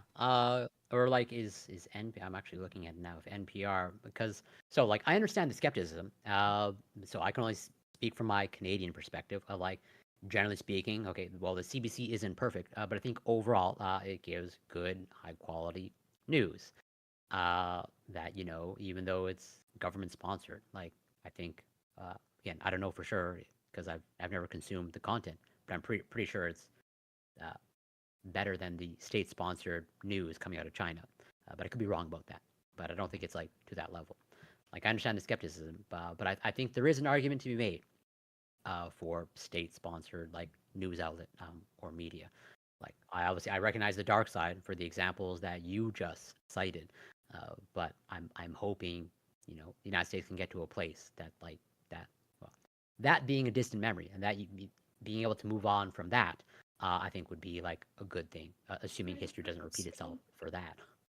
yeah, that would be huge. I was thinking when it comes down to like the current measles situation, a lot of this probably could have been fixed with tying our immigration issue into documenting these people, making sure they have access to healthcare and vaccinations, and making sure everybody else also has access to healthcare because, on a whole, it's just going to be a benefit across the board.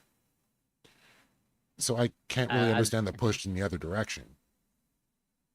as a Canadian, no, I obviously don't disagree. I'm in favor of publicly funded healthcare, but I think that's at least so far from what I can tell. Well, especially now, I think that's a tall order in the United States. I don't foresee that happening, any definitely not for the next 4 years, unless there's some sort of huge turn. Or when Trump was saying he had concepts of a plan, okay, the concept was a publicly funded healthcare plan. But I'm highly confident. I wouldn't bet any amount of money that that was the case. Um, and so, like, yeah, that would be great if because I'm sure it plays a part that uh, accessibility is a factor at play in terms of vaccination rates and vaccine skepticism. If people just had more interactions with their doctor, more regular interaction with the doctor, that hopefully their doctor is providing them with accurate and good quality information, that would get people on board. Um, but you know, fingers crossed that happens. But Yeah, because that that's where seems like what made it better in India, from what Zephyr is saying, is that they made the polio vaccine readily available to anybody that was there. And they would have clinics up, they would let you know where the clinics are. So I would hope for the undocumented folks, like even if you didn't give them straight up healthcare, make these things available to them for the good of the population. Uh, yeah, although I don't know if it would play out. So I think we have, in my mind, we have a preview of how this might play out in the United States because we saw it. Although obviously this is way more politicized and there are other factors at play. But uh, during when Biden came into office, and he said he's going to really push for vaccines and increase the vaccination rates, and they were free from if I remember correctly, and they were like pretty widely available and made readily accessible. And yet, I think like nationally, like your vaccine, well, depending on how you slice it, of like yes, I guess people. I think the vaccination rate for 2 doses was pretty high, but then for the boosters, for the subsequent variants, Omicron, et cetera, I think like the vaccine uptake like was quite low, even though it was like free and readily accessible.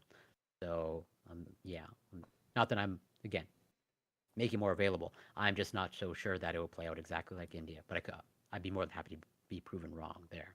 Well, To be fair, I'm not sure how like modern advertisement or like that type of messaging can even work even in India at this stage. Like just mass media, broadcasting, social media, they're far more available now than you know like when I was growing up for the like first 10 years of my life, there used to be like barely any television in those remote villages. You had to literally go there and spread the word, right? And even on television, you used to have like one channel that was always on. Like most houses would have just one channel. So it's kind of easy to spread awareness there, right? We have one or and then like how it used to be what I Love Lucy in America, like we used to have those types of shows like where like literally the entire country would be watching one show at one time during the night, and they would have an advertisement for polio there. They would have like a state sponsored set.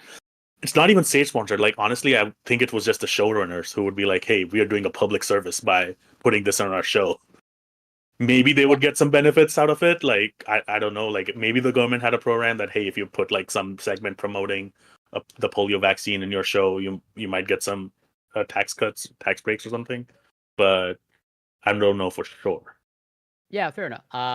But even then, even if let's say it wasn't or it was voluntarily through the showrunners or whoever was running the broadcasting system there at the time, if anything, I see that as like a huge positive sign. I was just like, uh, just through sort of good intentions alone, they were motivated to do that. I don't know that anything like that would ever occur in the United States or even Canada, probably.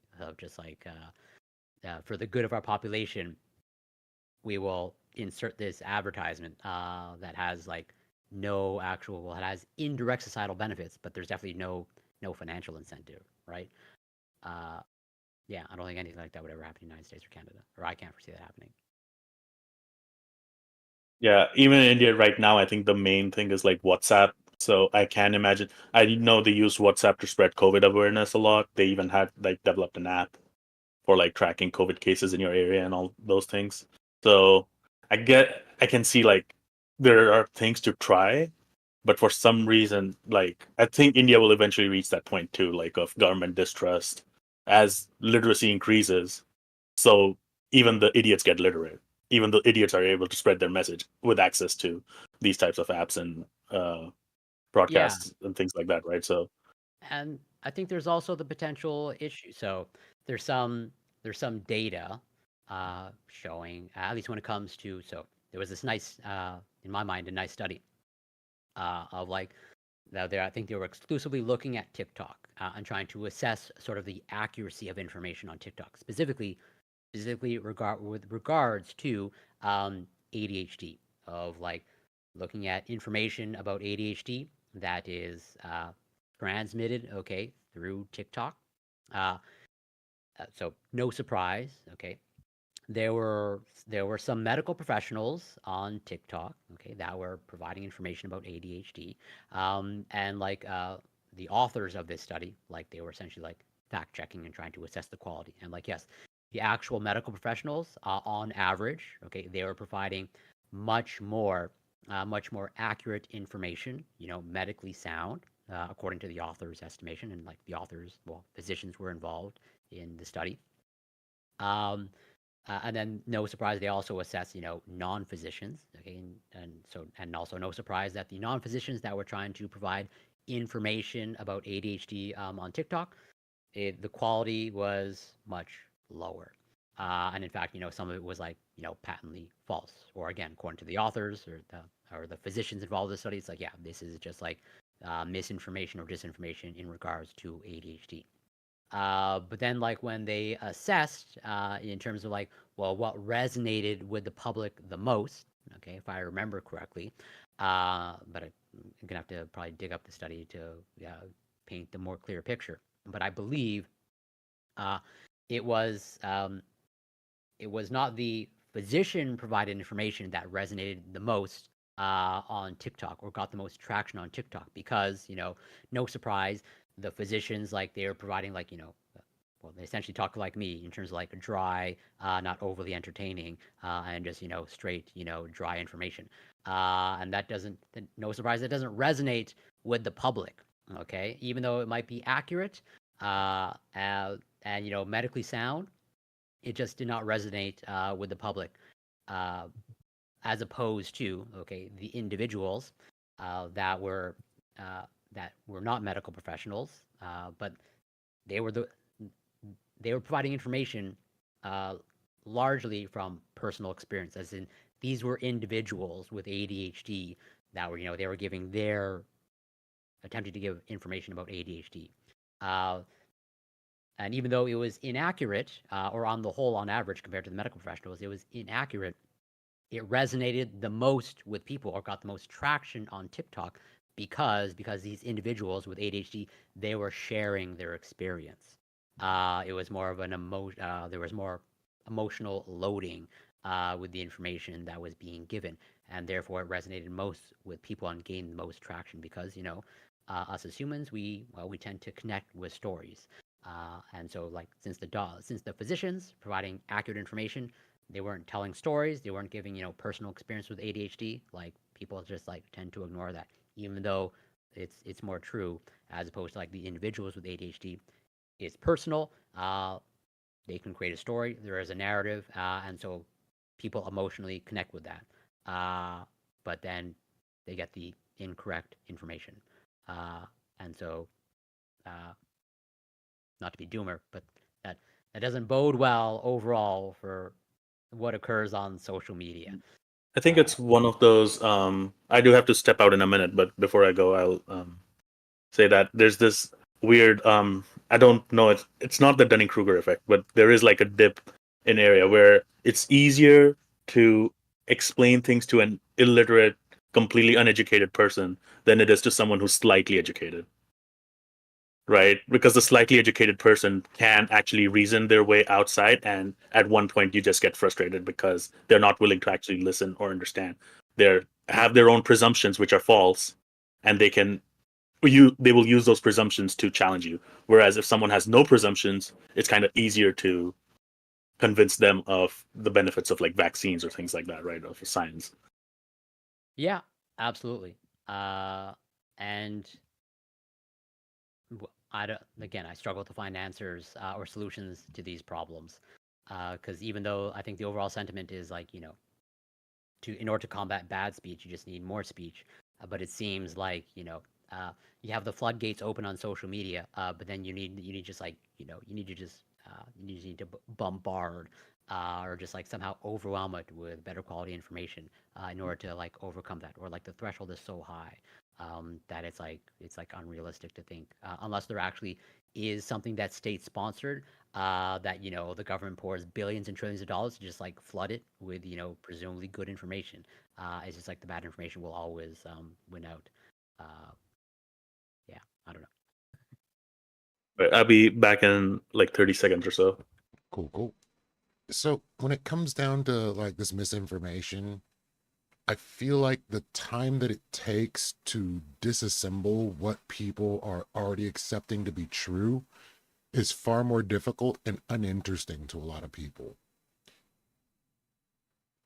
So Yeah. when it comes down to like somebody saying, you know, whatever this pseudoscience is, and they accept it from the source that they're accepting it from, for, you know, say the reason that you were saying that this person is more relatable to them on an emotional level or whatever the case may be, when you're sitting there like, no, no, no, no, no, no, it doesn't work this way, and you start talking about the pathways of how this thing works, all of a sudden their brain just shuts off. Yeah, myself included, like very often, like we don't like complexity, or rather, uh, like there are, as a biologist, molecular biologist, biochemist, like there are evolutionary reasons for this, or there are some evolutionary explanations of uh, like it's mental effort to understand a complex idea, and like that's potentially like wasted energy, as opposed to um, you know uh, vaccines, and complex interplay with, immune system, and antibodies, and immune system response, et cetera, et cetera, as opposed to, vitamin A, high dose vitamin A, and just like, that's natural. Or, cod liver oil. People can resonate with that because, like, well, people can actually, articulate or have some idea of like what cod liver oil is. They can actually, it's not something abstract as opposed to like, what's in this syringe. In order to actually truly understand what's in this syringe and like what's going on in your body, like that requires, well, that's complex and that requires a deep dive. And I don't blame anybody to not want to do that deep dive or not to want to expend the mental effort to do that. Um, I myself also like fall into that trap of like, yeah, I have my weaknesses in terms of there are things that I want to learn about, but expending the mental effort is just like too much for me. But all that to say is, I'm hoping that doesn't also have to be the case. I, um, I wish or it or wasn't. hope or hopefully, like this is where better science communicators come into play, where I I make an attempt, a poor attempt, at trying to make scientific information digestible, uh, and I'm hopefully under no delusion that I'm really effective at that. Um, I try to get better, and that's why like I have no problem saying that if my message isn't getting across or if I'm not explaining something correctly and it's not resonating, that's almost certainly a failure on my part. Since I do try to take responsibility of like I want to make things digestible as much as possible, and hopefully it is just a matter of like better science communicators that are able to translate these ideas into something that doesn't actually require huge amounts of mental effort uh, to understand. It's just like, unfortunately, the reality, at least so far in my experience, the reality is those most qualified to speak about scientific things uh, tend to overall one be introverts, and two not really want to engage in the public or put themselves out there to expose themselves to engage in political topics. Even I myself, not myself, but rather there are science communicators on Twitch. Well, there are much better science communicators on Twitch, but they will cover, or rather, they will not steer into politics. Like they will, they're not going to talk about RFK Jr. I think like there's a slight difference, in my opinion, where even your introverted scientists will be willing to sort of debate their niche topic of PhD amongst like 100 other scientists. But when you step out in the public forum, you have someone like an Andrew Wilson who, let's give him credit, he is really intelligent. Just that his intelligence is like -100 because he comes at everything from the wrong angle, right? So you're defending the whole of science against this one really intelligent guy who all he needs to do is poke one hole Mhm. and collapse your entire like concept of science amongst the eyes of his audience. So obviously you have like really brilliant people working on this on their niche topics. I won't discredit them as saying hyper niche because you know even though it might look like that to the general public, but everything has its uses. Everything, and I believe that in science, like you have these weird intersections where math about like space filling curves somehow comes back and tells you about like DNA physiology and how proteins fold on themselves and things like that. So yeah, but you're essentially defending the entirety of science against one single if one single bullet gets through, like you're dead. Yeah, I think you said it perfectly. And there's also the aspect of uh, though some of the people most qualified to talk about their area of expertise, like uh, as most people know that participate in debate panels, is like there's a difference between like you know, having the knowledge versus like the rhetoric on a debate panel. Just because you might be this world-renowned expert as like in this niche topic, okay, doesn't mean that actually plays out in the rhetoric on a debate panel. You might be making the evidence and the facts might be on your side, but if you don't engage in the right rhetoric in the right way, like it's always going to be a losing battle. Where it's like two separate, at least in my mind, two separate skills of like the ability to speak with knowledge about your domain of expertise versus the skill to debate and engage well, especially in the debates that involve like Andrew Wilson. Like you're never going to have any sort of like fact-based debate. I was like, well, we're like a court case of like, let's present. Here's Exhibit A, and Yeah, here's there's not even like a foundation like we can agree on, like a reasonable foundation. There might be like, oh, we can both speak the English language, and that's pretty much it. After that, even definitions fall flat. Like they define things the same thing in a different way. We would define those things in a different way, and it's like there's no agreement. There's no baseline to build off of. And that's what I'm yeah, seeing from The entire Moon's. debate. Moon made a comment. It's hard to differentiate good and bad speech from each other, so just explaining things doesn't guarantee a fix. When somebody can explain the methodology of something, it should be pretty clear that the information is reasonably correct. It's not going to be 100%. Some people can communicate it better, but like in the instance of vaccines and autism, well, we didn't see all this autism until there were vaccines, so, that must be it in correlation versus causation. Or maybe we're just testing for it more, and through testing, all of a sudden we're finding it. yeah, and a myriad of other explanations where that's almost certainly a factor at play. And there's almost certainly other factors at play, and yeah, it's and that is a really good point in terms of it's hard to differentiate good speech and bad speech, um, and even I myself, like in this information landscape, have hard time differentiating good speech from bad speech, uh, and yeah, to do your due diligence, like it takes time, like, and it takes mental effort, and yeah, Andrew Wilson is. I have no problem admitting that Andrew Wilson is a skilled debater, like way more skilled than I am, and like you really do have to come prepared to debate, at least on the rhetoric side. Again, you can have all the information and all the evidence on your side, but for someone like Andrew Wilson, like it's almost irrelevant, or rather, it is irrelevant. It's built off of like a foundational value which just does not align with reality, right? Like you so for example, I'm sure if we can break through, then we can kind of create a logic chain where in their own world they'll have to admit that, okay, yeah, it makes sense, yeah, this is the only possibility slash one of these two possibilities, or right. um but it's just that because the foundational values, like the where to start the logic chain in and of itself for someone like Andrew Wilson or like the conservatives in general, it's surrounds like what's best for me is best for the society, right? Whereas for most liberals it'll be like what's best for me may not necessarily be best for society, or something like that. I won't say this is the only gap, but it goes along those lines, right?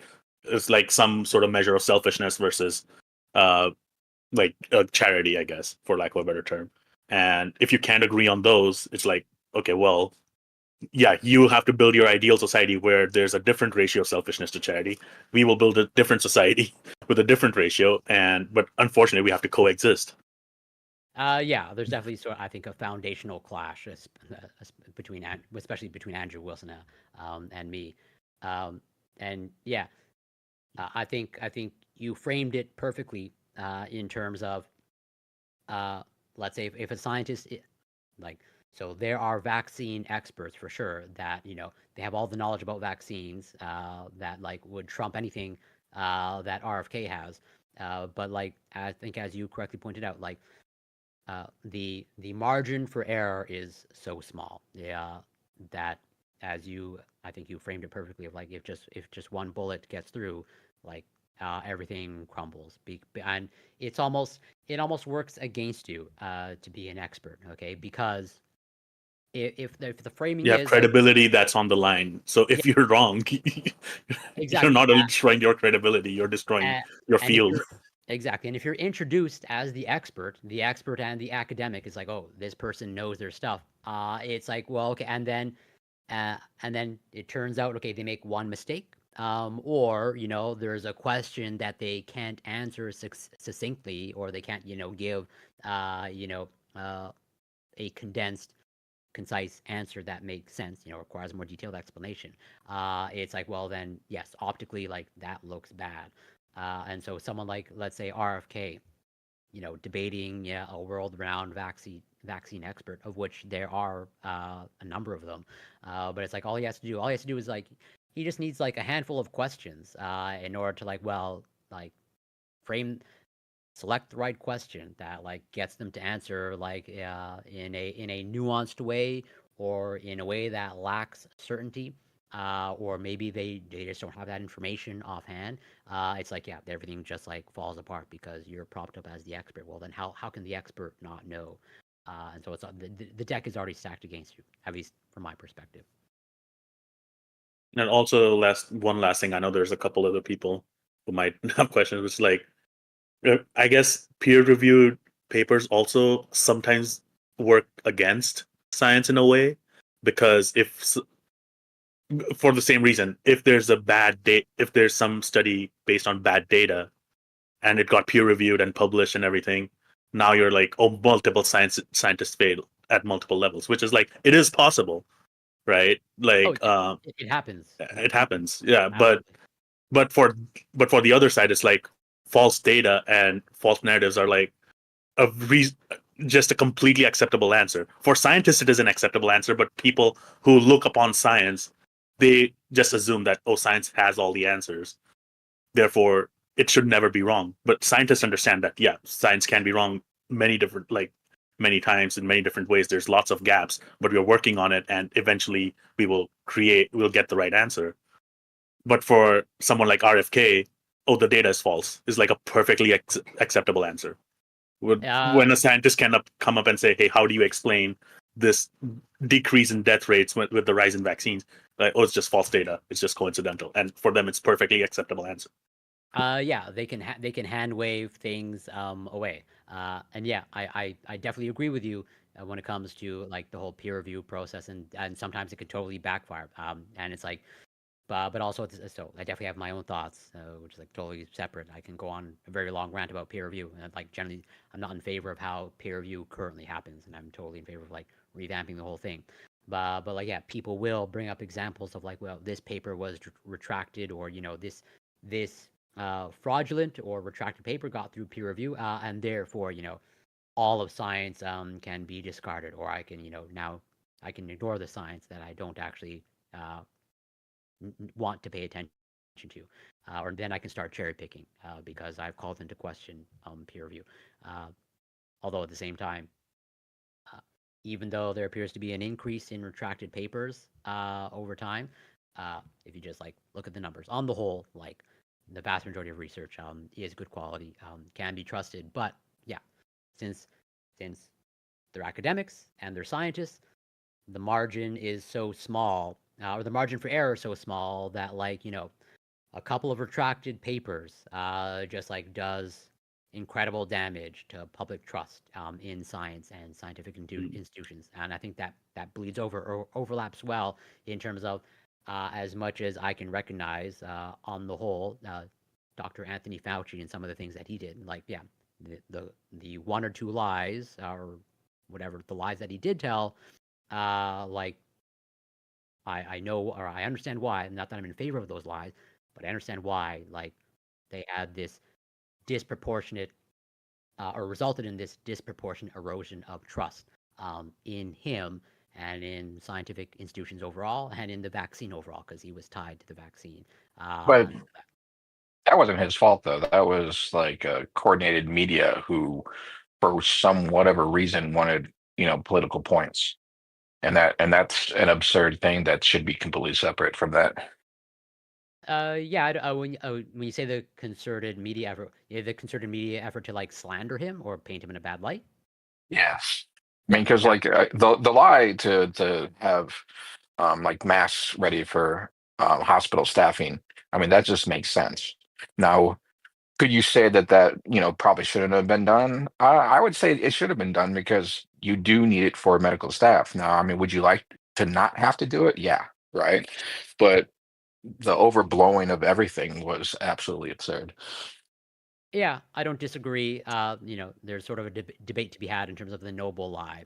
Of like, I can cognitively understand why he, let's say, at the very least, told the white lie, so to speak, or wasn't fully transparent and honest. I can understand why now, but well, would I advocate his approach personally? No. But I wasn't in his position, and I probably never will be in his position. But What what I I would say, sorry, I That's don't me. want Go to ahead. interrupt. But I would say if Anthony Fauci was trying to save mass early on, or like early during the pandemic, they're trying to create a stockpile for just hospital workers and health workers. Like, I'm sure it should be in the government, it should be in government's power to kind of put a mandate that no, like, we first, the like health worker stockpile needs to have at least like 1 million masks or something. Like, we'll buy all of those from like Target, Walmart, anywhere, Amazon. After the stockpiles are full, then it can be made available to the public, right? Like, I guess Fauci may probably didn't need to lie, but if they could have had that type, obviously Trump was in charge, so we know how those things would have gone. But ideally, you would have a case where Fauci can come out and say that, hey, this is what we're doing. This is a crisis. We are saving masks for the health workers, and you will get your masks in a 2 week to 3 week period. Um, I would have hoped that that could have happened, but because our president was a loser, so the whole country has, like, you have to build like a, what's it called, something of cards, a tower Right. of cards. Yeah, Oh, but you Yeah. that's also know facts. that like toilet paper disappears the first time you hear of anything happening, right? Toilet paper just gone. It's like, did you really need like 300 fucking rolls of toilet paper? Of course they didn't, right? Um, so just because you try to tell the people to, the first thing that someone's going to do is go out and buy up all those masks as- in all the No, areas. when there's an egg shortage going on right now, there are signs you cannot have more than 1 pack of egg. You cannot take more than 2 packs of eggs from this grocery And, store. Why can't you and do the yet they same with find a toilet way. paper and why can't you do the same with toilet paper and masks? I mean, there's probably not that many because people don't buy that many masks, right? So there probably wasn't that great of a stock anyway. So all it takes is a few people buying them. We But didn't yeah, have a need for it in North America, like we did in like South Korea, where it was more a common thing, right? Or Japan, or no, not Japan, If but China, anything, right? if anything, making an argument for why it should be easier for the health department and for the government to first stock up on masks and then provide it to the public because it's not a No, readily available item. well, it's not that regularly available. That means it's easier to sell out of it, right? Because there's so few of them out there. So all it takes is one or two people in every city, or just in a big city. Like it takes 30 people to go out to the stores that have them and buy them out. And yeah, once they're, I think we're I going don't, off field though, so yeah, I yeah, just yeah. I want think to we're kind of going I let mean, too capitalism much can on be a Cory that. go back beast, to and you. a lot of people were trying to either A, stock up because they knew they weren't going to get any more, and B, trying to create a shortage so that it would be worth more when They they can sell sell it it. for more. Yeah. So that's just capitalism, and welcome to America. So yeah, I didn't want to go too far off topic with that, so I didn't want to get into it too much. Well, at the end of the day, I can see why Fauci would have said the things he said. I don't know what the coordination was, but like we were in ever evolving situation where we're getting new information as we went along. So to expect that the information is going to be 100% accurate all the way through is definitely not possible. So he may have said some things that ended up being wrong, or he ended up withholding some information, or, telling a white lie, which was definitely not the best way to do things, because in a time of a global pandemic, you don't want to erode trust. I don't know if it was possible not to. I tend to agree. But PPE remained a problem throughout the pandemic, unfortunately. And we had mixed messaging on that. And I would say if we were all in lockstep on PPE when everything went down, it probably would have been worse. What was the when you said that it didn't work originally to the public, were we already locked down? Don't know. I don't even I think recall being fully locked down at any given point. in California, it's like as soon as the first like couple of COVID cases started appearing, like counties basically went into lockdown. So it was like it was really just starting out. Like nobody had COVID that you knew of, yet the county was in lockdown. Yeah, I can say in my well, actually we're coming up on the 5-year anniversary, as in I know March 13th was when my area was Right. locked Same. down. And like yeah, I remember like the cases were still I think like double digits. But yeah, it was still well. The cases were still small, but like even I remember that day. I remember that day. Like I was at the gym and I got the news like the gym is shutting down. And like I remember even like going home when I went to do grocery shopping. It was already like mayhem. When I was just like doing grocery shopping, like already things were like going out of stock. Maybe that was just my area, but it seemed like to pretty much happen pretty quickly. It was just like things went out of stock and the panic buying happened pretty quickly. Damn, 5 years. It 5 years, feels half like a decade. yesterday. I was luckily in a college town where all the college students went back to their homes. I was still there, so had plenty of toilet paper to go around still. At least I didn't. I did go to a shop where like 2 of the 3 racks were completely empty, but it wasn't like, oh, I could not find toilet paper. It was a little scary to see so many empty shelves, though, for basic necessities. Thankfully, I was able to still get the amount that I needed. Yeah, I had to So, like yeah, go ahead. well, I was just looking something up because apparently, like a Surgeon General Jerome Adams was telling Americans on Twitter to stop buying masks because they're not effective. But at the time, Americans were already in the process of buying up all the masks, right? So it was probably an attempt to solve the problem at a time. But that's a little aside. Yeah, and I can see that approach again. I can understand that approach. I'm just a little bit uncertain of whether it's worth it in terms of the potential erosion of Mm. trust in doing that. Well, I mean, unless you're completely unreasonable, I think you should be able to understand I mean, you might be a little upset about it, but you should be able to understand what's explained that, hey, we need to make sure hospitals have masks because they're they're the ones that have to interact with everybody, right?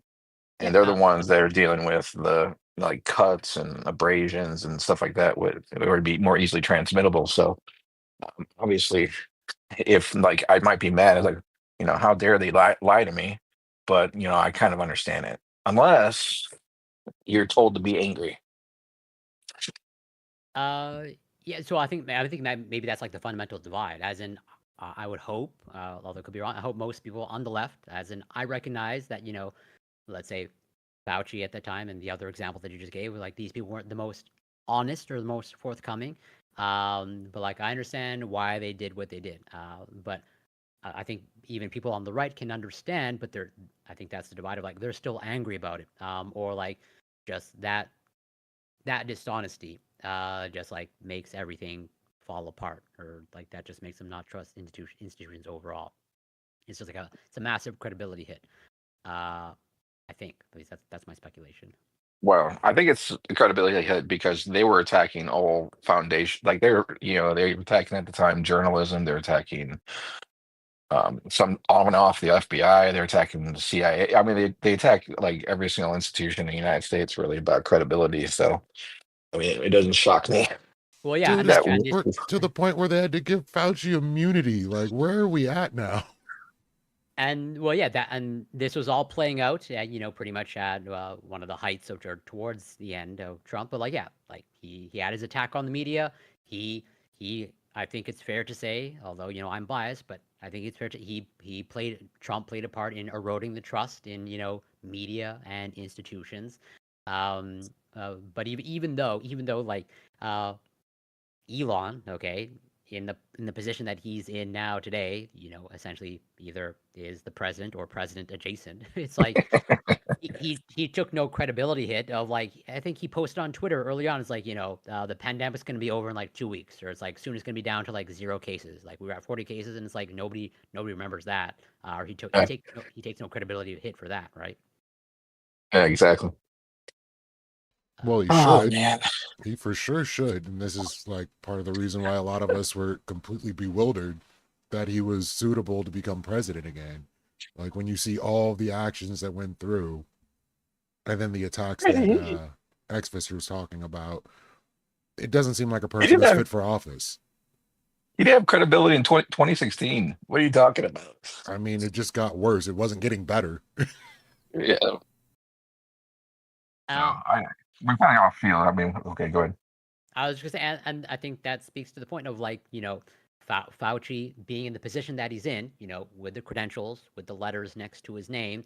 It's like he is, I guess understandably held to a higher standard as opposed to like Trump. It's like, well, the rhetoric or the talking about is he just says things. He just says like whatever. And like Elon Musk, okay, even though people prop him as a genius, it, he doesn't have the same letters next to his name as Fauci, or he's not propped up as like any sort of real expert. He's just an entrepreneur that whatever knows how to make a lot of money. And so yeah, he has a much larger room for error. He can post those ridiculous things on Twitter and take no credibility hit, as opposed to like Fauci. He says a couple of white lies that again I'm not in favor of, but like that results in just like this huge, massive credibility hit to the point where, as you correctly pointed out, people want to like actively hurt him or harm him and his family. No, I just want to because I think even if he didn't tell any lies, like anything that was wrong, like Lethe was pointing out that we evolve in our understanding, and then so anything that changed, if he hadn't lied at all, it still would have been overblown out of proportion, in my opinion. Kind of like if there's a protest that like certain people don't like, it's going to be made out to be a riot, even if there's no rioting. Yeah, I don't disagree. Uh, I unfortunately have to go to bed or well eat something and then get ready to go to bed. Cory, I've truly appreciated you taking time to come and educate us and give us information on approximately how screwed we may be in the incoming year.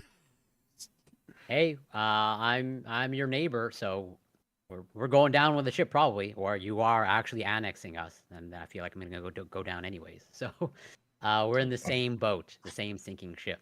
Oh, the funny one I Yeah, heard, they're going to keep moving the invisible line further and further up from the top of America into Canada to act like we just start annexing Canada. nothing would shock me at this point. I don't put anything past Trump. I'm not gonna never underestimate your enemies. Since now I guess we're officially enemies. But yeah, thank you so much for having me. Super grateful. And I take no offense to my association with dysentery. Okay. And yeah, it was a pleasure. And plug the To be Substack on. one more time. Yeah, Substack. It's Cory Campbell. I plan to have my, I don't want to commit to anything, but I'm hoping by the end of this month I'll have my second piece out of my Wikipedia war. And I just tried to change one word, and it took forever. It took years. And I think that speaks a lot about misinformation, disinformation. What was the word? You have to read the Substack. Gotta read the Just tell us Substack. the word. Well But done. Well it has done. to do with organic chemistry. Just put it that way. But that's not going Is to it give you any is sort it of real hint. is it ketone? No. It's you would never guess it unless you are an actual organic chemist. But even then, even if you are, like, there's so many words. But but yeah, by the end of this month, hopefully. And then yeah, again, appreciate to be on. Anytime that you want to have me on, my schedule permits. I'll always be happy and grateful to be on. And so until next time, take care and be well. Take care. Appreciate Thank you you. again. Thank you. Yeah, be well. Yeah, Testy, I was trying to normalize relations between our new enemy Canada and ourselves. I think it's a good thing to maintain normalized relations with our enemy to the north. Fraternizing with the enemy is punishable by death. What up, dudes? Hello. Sean, Wow. Sean. So what's this thing you're sending me about Vince McMahon's ex-wife trying to ruin our Department of Education? Well, I mean, I doubt Another person trying to ruin she's the even Department doing of anything. Education. I think she's just fucking there just to be a stand-in. That's rough. I mean, I don't think Linda McMahon, of all people, has put a whole bunch of thought into how to fix education. Like, she's just there, probably as someone that, you know, Trump knows won't interfere. Why don't we just create like a meme of the Royal Rumble where one retard after another keeps jumping in the ring and we have Wiz Khalifa in the back just going, another, or DJ Khaled, another Oh, one, boy. another one, another, and then Linda McMahon comes, we need to fix education, another one. Yeah, the leaks are getting crazy at this point. It's just like, it's becoming like where real life is so meme-worthy. It's like, you don't even need the meme for it to be a meme. Oh, yeah. Onion articles are reality right now. You have to wonder, is it an Onion article or our current state of affairs at this point? Of course, Z is crashing out. That's how he rolls. What's good, Kyle? And so I was talking with some people yesterday where we were getting into the idea of like Louisiana What is the tried definition to... of crashing out? What the fuck does crashing out mean? If this is crashing out, what does just regular annoyance look like? I don't know. My When I man's was just like growing, had too much fucking beta milk. If this is crashing when out, I was younger, crashing out just meant like you were going to sleep. But now, in like Twitch bowl, it's used for like, I guess when you're getting frustrated and you just want to like bounce. I mean, my understanding of it is you just don't give a fuck anymore and are willing to take whatever repercussions come from you doing the thing you are about to do. So, like when I go scorched earth in a in a Discord. Yep, exactly. it's lost Like all back, its It meaning. You said know one thing. how Nazi and Hitler have lost all their meaning. Crashing out has lost all its meaning. yeah, like back in the Call of Duty 1 and 2 days when I'd be playing with friends online. When someone would get tired, they'd just be like, "Oh, I'm crashing out. I'm taking off."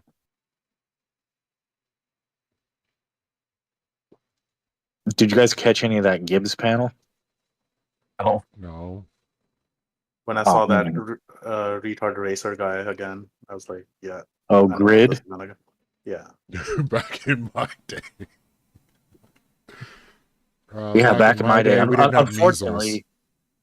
Unfortunately, I'm using that term back in my day a lot more than I'm comfortable with, but it's just become the truth.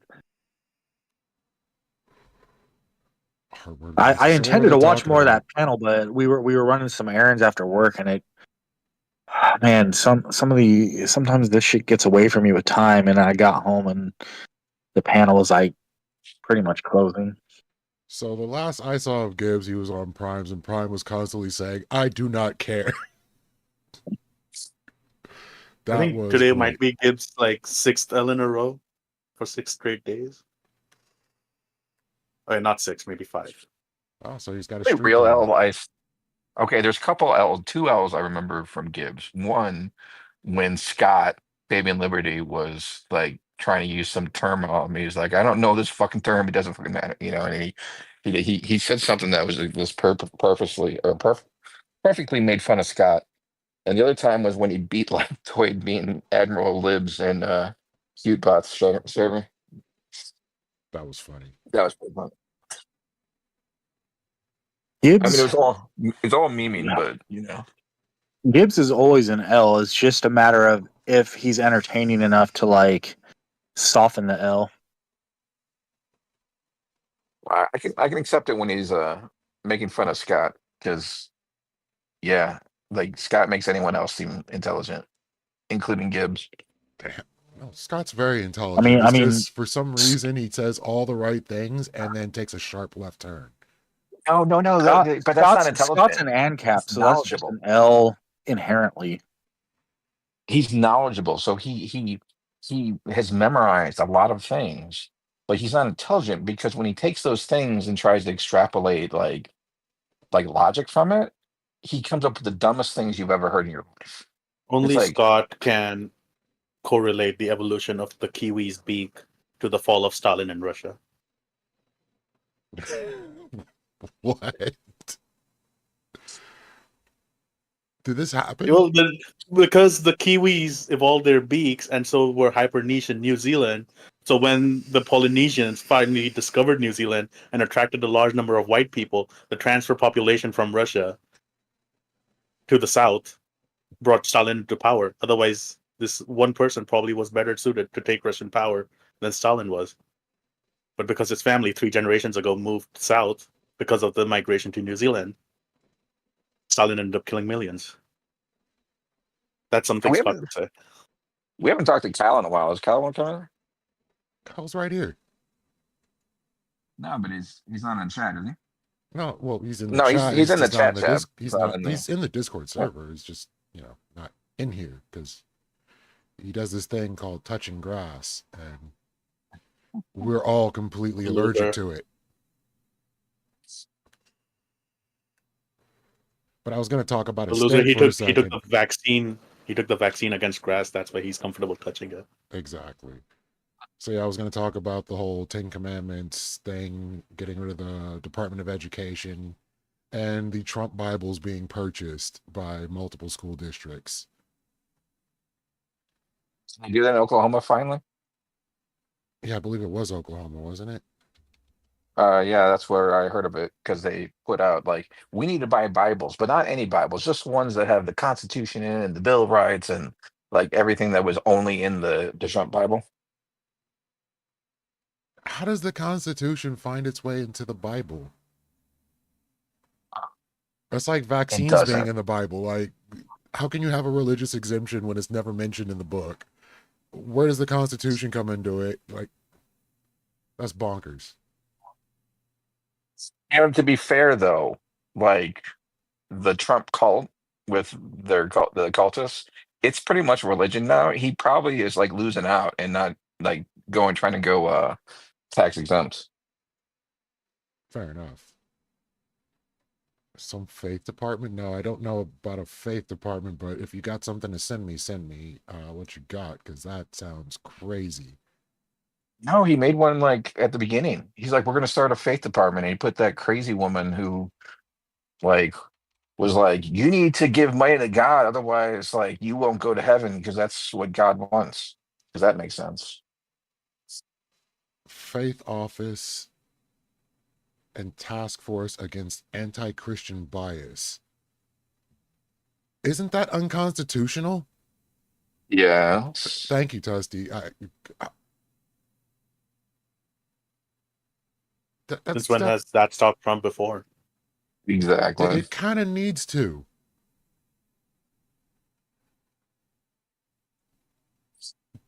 That's just straight up bonkers. Bali real estate.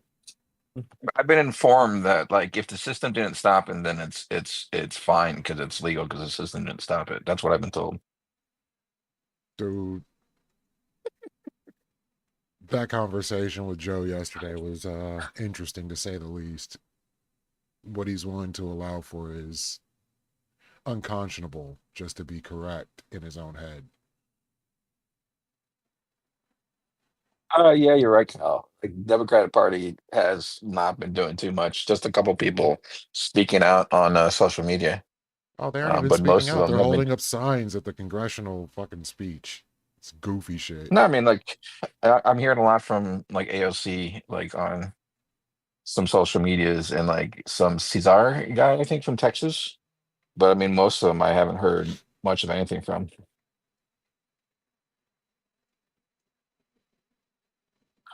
I don't know how to wrap my head around the current state of affairs. That's another bridge too far that I didn't know was going on. At what point is impeaching him on the table? Never, Yesterday because I mean, it should have been 2018, 2019, should have been but I 20th mean, January 2025. If but yeah, it should have been January 21st or 20th. But obviously Republicans aren't going to do anything Not until because they're midterms, at least. complicit. I mean, I got to give Um, props to Al Green. That was a dude that got kicked out, like, for talking shit at the very beginning of that thing. That's the only person that's put up articles of impeachment so far. but Kyle, I don't think the Democrats saying stuff and doing stuff would actually do anything because they don't have the votes for anything. I mean, they could be a little bit more McConnell-like and like stand up to some things, but um, like because I mean, bills haven't been going through Congress. It's just been EOs just coming out like saying we're going to destroy this and destroy this and destroy that, and everything else has been there's no, lawsuits. you can't have a focused conversation about it because there's so much shit going on. You can't have, like, if you try and criticize everything, it'll just be like a jumbled mess because all the thing that's coming out of the administration is a jumbled mess. Isn't that the point? Yeah, so it's like you can't actually counter it. You can't have a nuanced discussion about it. You can't go to like a Fox News and hope to give an interview only trying to discuss one issue. Like, it's impossible right now. So I do think Democrats could do more, especially with like the talking out and stuff. But I mean, they could stand up in the Senate and do what McConnell did if they had any balls. But I mean, they never have been able to. Even like when they had a slight minority, when they had the minority, McConnell's like, I'm going to stop everything, except for you're gonna have to push, fight with me on every step. But the Democrats is like, oh, I guess we have to let it all go.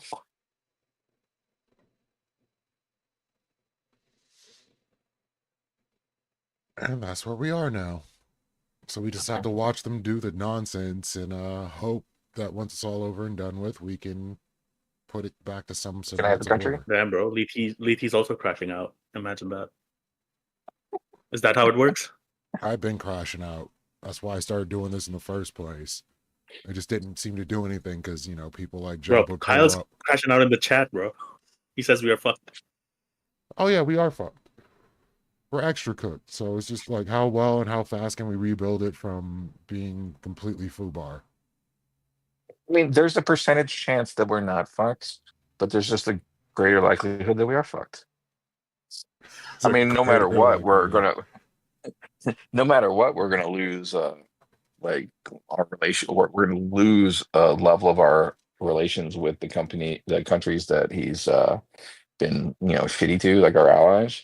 We're gonna lose trade deals, like as Rabbit was talking about the other day. Where I mean, I was already thinking that we're gonna lose a percentage. Like no matter what, we're gonna lose a percentage of our deals as they start splitting off to make sure that if we go crazy again, they have deals in place. But Well, I mean, you look at it, they're hitting every single aspect of America. So they're, screwing with the Fed with Elon. They're screwing with the Department of Education with WWE. They're screwing with healthcare in general, like stepping out of the WHO.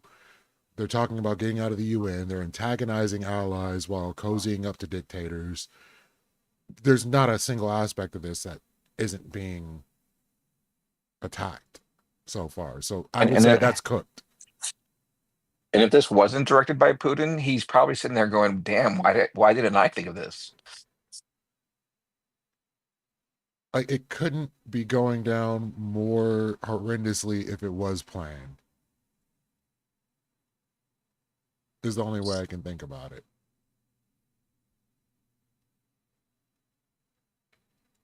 So the best I can say is someone needs to get to a point, or somehow they need to get to a point where they can impeach this dude so we can start getting things back on the rails, because they're just taking hammers to all the support systems of the United States. And All I need to say is, how dare the Democrats and Kamala and stuff say that, democracy is on the ballot? yeah, how How dare they? dare they? Your mortgage is going to be a full point cheaper, but you're in Canada, so we're just going to take it anyway.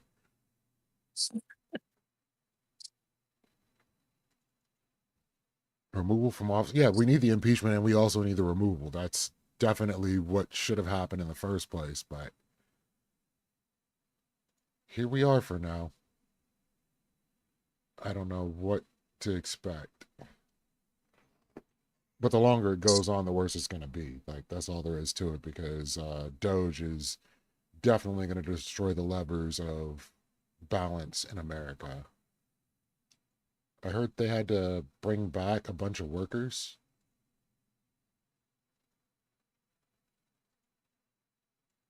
The Where new was MAGA this? cope is that story was fake news. Jeez. I'm trying to find that story real quick. Because they fired a bunch of workers and then they had to bring them back because they realized, oh no, we need these people. I mean, they did end in the nuclear, like the people who were handling our nuclear weapons. I'm shocked that that happened. I mean, is that something that Putin would want? Now we have to ask, what And would Putin do? what would Putin do? Oh yeah, he, you know, put some people in charge of the nuclear stockpile.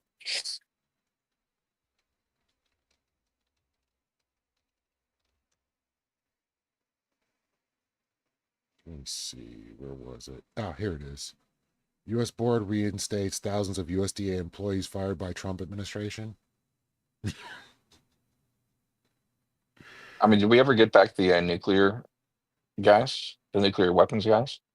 I know they were looking for them. They were having problems. I wouldn't come back, honestly. Like, the people Well, that someone was quit, saying, and I agree, I would have been like, I need double the salary. Like, I need some, Testy wants to crash out too now. Oh no, it's an epidemic. Someone get RFK on it.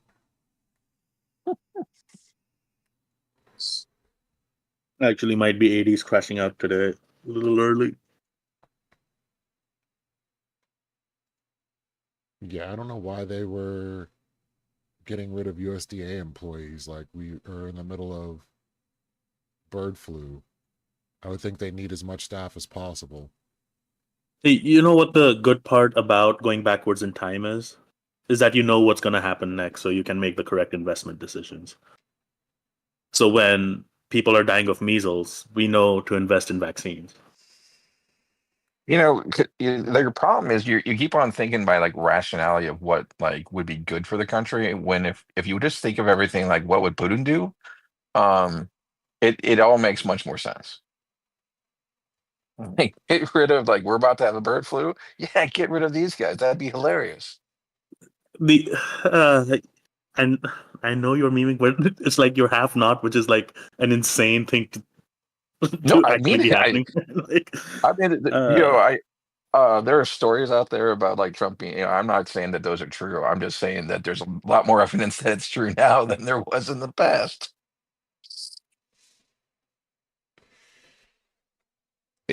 It's been a reasonable inference for a really long time, and the idea that the witch hunt that was the Mueller report ended up finding a shit ton of witches should be a pretty good indicator of what was going on at the time. I don't know what to say otherwise, but the fact that people don't see the validity of that investigation, it's like willful ignorance at this point.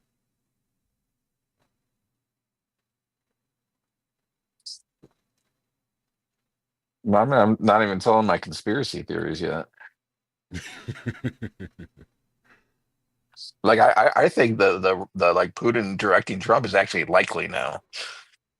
My conspiracy theory is that Heritage Foundation was started or changed very early by the KGB. I mean, that would be interesting.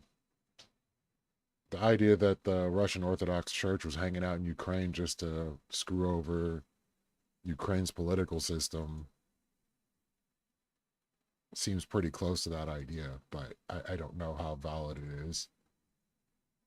I mean, I don't know how much they were fighting in Ukraine, but I mean, we were living in Cold War where, they were literally trying to figure out ways to undermine our whole system, and like starting a group that kind of somewhat aligns with, and a group's ideals, and then changes their ideal to things that just directly hurt America in the name of cutting back money. Whoa, look, they're spending so much money. They're bankrupting the nation. Toby, I don't think So they let's want to cut take the. out Canadians. They just want to assimilate them in some weird fashion. More blue districts. Not wrong. Maybe Democrats can go on like a hot streak. Help us, Canada. Help us. Yeah, we definitely need Canada's help at this point. And like I've been so like wishy-washy on the whole like Putin running, him thing, because there's always like logical excuses why it might not be. And then he went to Zelensky and called him a dictator and said he was responsible for the invasion. No, he was trying to create a deal, you fucking retard fister. I know. He's trying to create a helping hand to Russia. He's trying to normalize. How else do you expect Russia to come to the table unless you literally give them Ukraine? How the fuck else? I saw this hilarious video, like where Zelensky called up Trump. And he's like, "Oh, it's you." He's like, "Hey, Trump, I just want to say that we're changing the name of Ukraine to Trump Crane." He's like, "What? That's great." Like, oh, wow. I mean, that sounds pretty good, but what about Great Trump or Trump Crane? Like, how about Greatest Trump Crane? Yeah, we'll change to that. That sounds great. And we're also going to change Donbass to Donald Bass. And he's like, okay. And he calls someone. He's like, okay, I need to get you the greatest Trump Crane, like everything they need. So I thought it was funny. I'm also hearing that Texas is going through similar wildfires that California went through. Some prayers. Oh, their reservoirs are empty. Their infrastructure is so bad. The DEI fucking mayor of Houston could not fucking fill their water hydrants. That's Wait, like the let me. Schadenfreude of all of it is exactly where I'm at with it, Zephyr. I feel Oh, the where same are way. all these fire trucks from fucking Oklahoma going into Texas and being stopped in fucking Austin for DEI checks, making sure all the fucking the fire truck drivers are Native American? So like it pretty much went down the same way. They had like a massive wind kick up, and then multiple wildfires started out in the Austin area, which is pretty well populated. I don't know how well they have it contained, but it's looking pretty crazy at this point. And they're saying the I'm air sorry. quality is horrendous right now. Is the mayor of Austin lesbian? Lesbian? Is it Austin or Houston? I'm seeing Austin air quality is bad, but it's so far from what I'm looking at from the map. It's Austin, Definitely a San lesbian. Antonio. The lesbian fire department. So I'm sorry to inform you that these are qualified, merited people in Houston and Austin as mayors. They are both white men. So we know for a fact that they have all the merit and all the qualifications needed. I don't need to look at anything else. I quit. The level of pure cope that's going to come from this. Yeah, more than 400 acres are burned in central Texas at this point. And that was 7 hours ago. It's the Yeah, but lesbian mayor's seriously. fault. Find the lesbian mayor. When I set up Joe the other day for that, like, how do people not notice that every time it's a black person they mention DEI, they always bring up merit, but they never do it for like anyone else. It's never merit for anyone else. Oh, you're feeling that? Damn, it's coming all the way out to you, Kyle? That's horrible. Yeah, this stuff doesn't I stay think that localized. might be all the reason for the crash out. Stream invokes crash out. 400 acres, those are rookie numbers. Thank you, Alex. Apparently, Trump said the word transgender mice. And so transgenic. Yeah. Stable genius.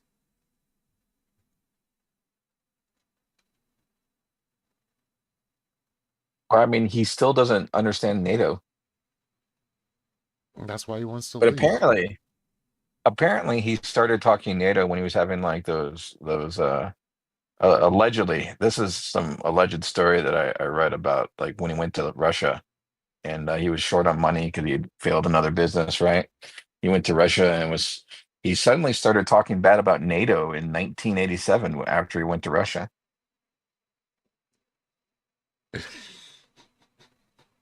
Trump's post-Russia adventures are horrendous so far. It all sounds pretty convenient that it's working out that way. So even if it's not true, it's still plausible. So unfortunately, like I can't really verify that. I don't know how to find stuff in the 80s. Like it's not as easy to find stuff. Like you can find stuff, but it's always a report on something, right? So actually finding stuff on that would be very, very difficult for me to actually verify. So to without Testy, going to Testy and Rabid, Canadian province leader threatens to cut off energy to 3 states and imposes a 25% surcharge. Why is he threatening? Why hasn't he done it already?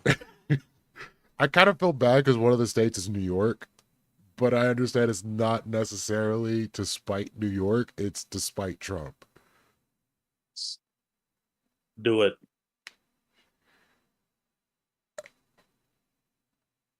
I don't know what to say, but one of them's Michigan, and I don't have any strong affinity. No, I'm joking. Yeah, once those tariffs hit, it's kind of an act of war. Like, I believe Warren Buffett said that tariffs could be considered an act of war. Warren Buffett can die on his own sock. What did Warren Buffett do? He's a billionaire, isn't he? Fuck him. That tracks. Nah, for real though. Like tariffs, like if a billionaire is saying tariffs are an act of war, like I'm sorry, just optically, it's just so insane. Like I'm not gonna hear it from fucking Warren Buffett. Like who you talking got about in Minecraft? We are online Warren still, Buffett. right? You were talking about like in Minecraft or GTA, right? No, in real life. Yeah, optically, it just doesn't look good that a guy who fucking became a billionaire off of stocks is the one saying, "Oh, tariffs are an act of war." So what is this? In support of the motion, expedited discovery, docket 20 plaintiffs Gerald Lentini, Joshua Ehrlich, and national security counselors hereby submit new evidence which conclusively demonstrates that the expedited discovery is urgently needed to ascertain the nature of the Department of Government Efficiency and its relationship to the United States, services which Amy Gleason is the acting administrator. President Trump stated the following in his joint address to Congress: to further combat inflation, we will not only be reducing the cost of energy, but will be ending the flagrant waste of taxpayer dollars. And to that end, I have created the brand new Department of Government Efficiency. Perhaps you've heard of it, which is headed by Elon Musk. Hey, Mike, I do have a question. Elon's fucking screwed. I don't care. Who was it that had that debate with Gibbs? I guess yesterday. Visora. Yeah. Relevant and Visora. Yeah. Yeah. Have you thought of like she lives in Australia, right? So it might not be the right time.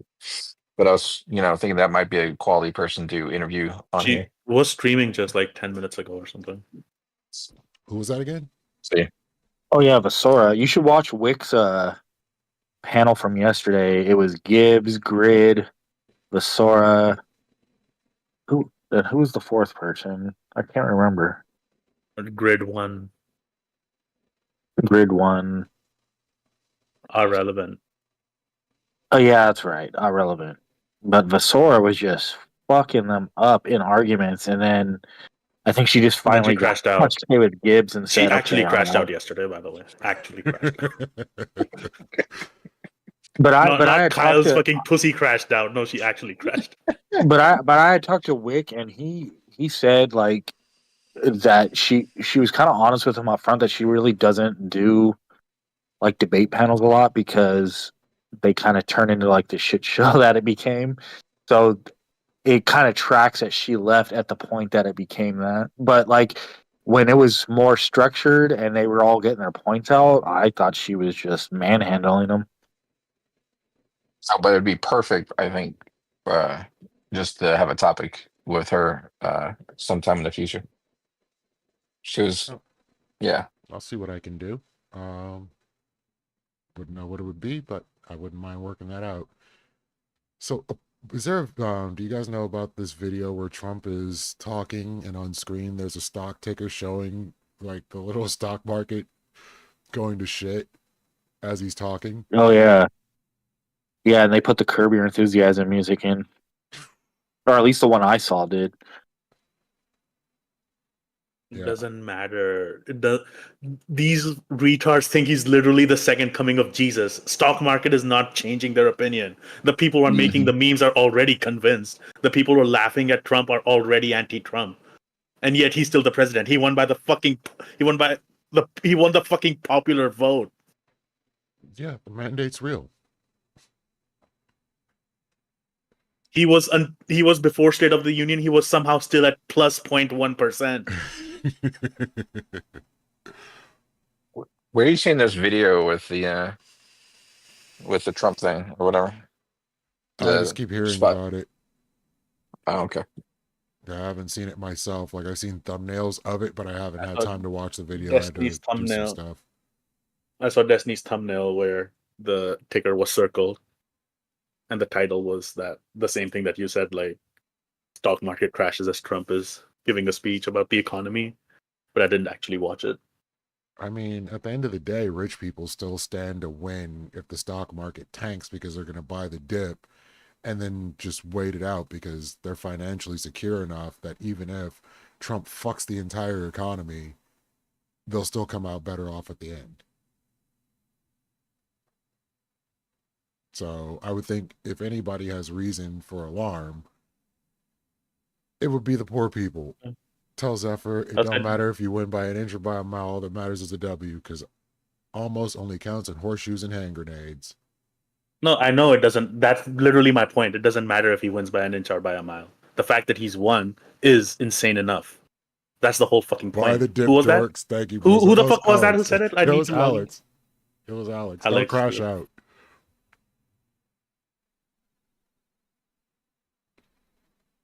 Yeah, that's pretty much what it is. If you got money, get ready to buy that dip. If you don't have money, hunker down. It's about to be interesting.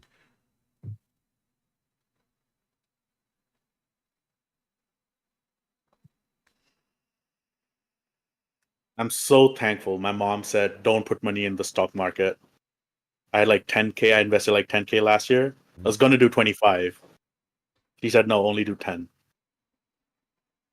I mean, the whole problem is right now we've been like in a good market for so long, right? That at some point there is going to be a recession, and you might get some stocks that are going to hold up over a recession. But yeah, I wouldn't go too crazy on it. BlackRock bought the Chinese out of the Panama Canal. I just know they ended the Belt and Road Initiative in regards to the Panama Canal. Okay. Let's see what this is. BlackRock's 23 billion. The fact that they have 23 billion for this is fucking horrendous. what we know. During key address to Congress, $23 billion deal announced by Hong Kong-based CK Hutchinson's Holdings transfers control of the Balboa Cristobal ports to the consortium led by BlackRock Global Infrastructure Partners and Terminal Investment Limited. Just today, a large American company announced they are buying both ports around the Panama Canal and lots of other things having to do with Panama Canal and a couple of other canals, Trump said, reinforcing his administration's push to curb Chinese influence in global infrastructure projects. Okay, this is going to get interesting, and I'm hearing that I'll be right Panama back. may want to keep us from being able to use it in the first place, so we'll see how this works out. Yeah, BlackRock's portfolio is destroying literally every market that it gets its hands into. Yeah, going through the Panama Canal is pretty fun though.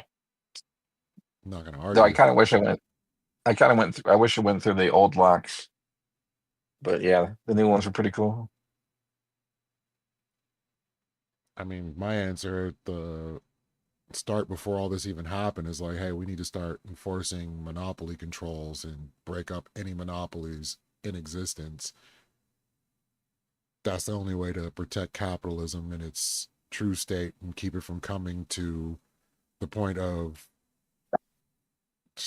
the late stage capitalism everybody keeps complaining about.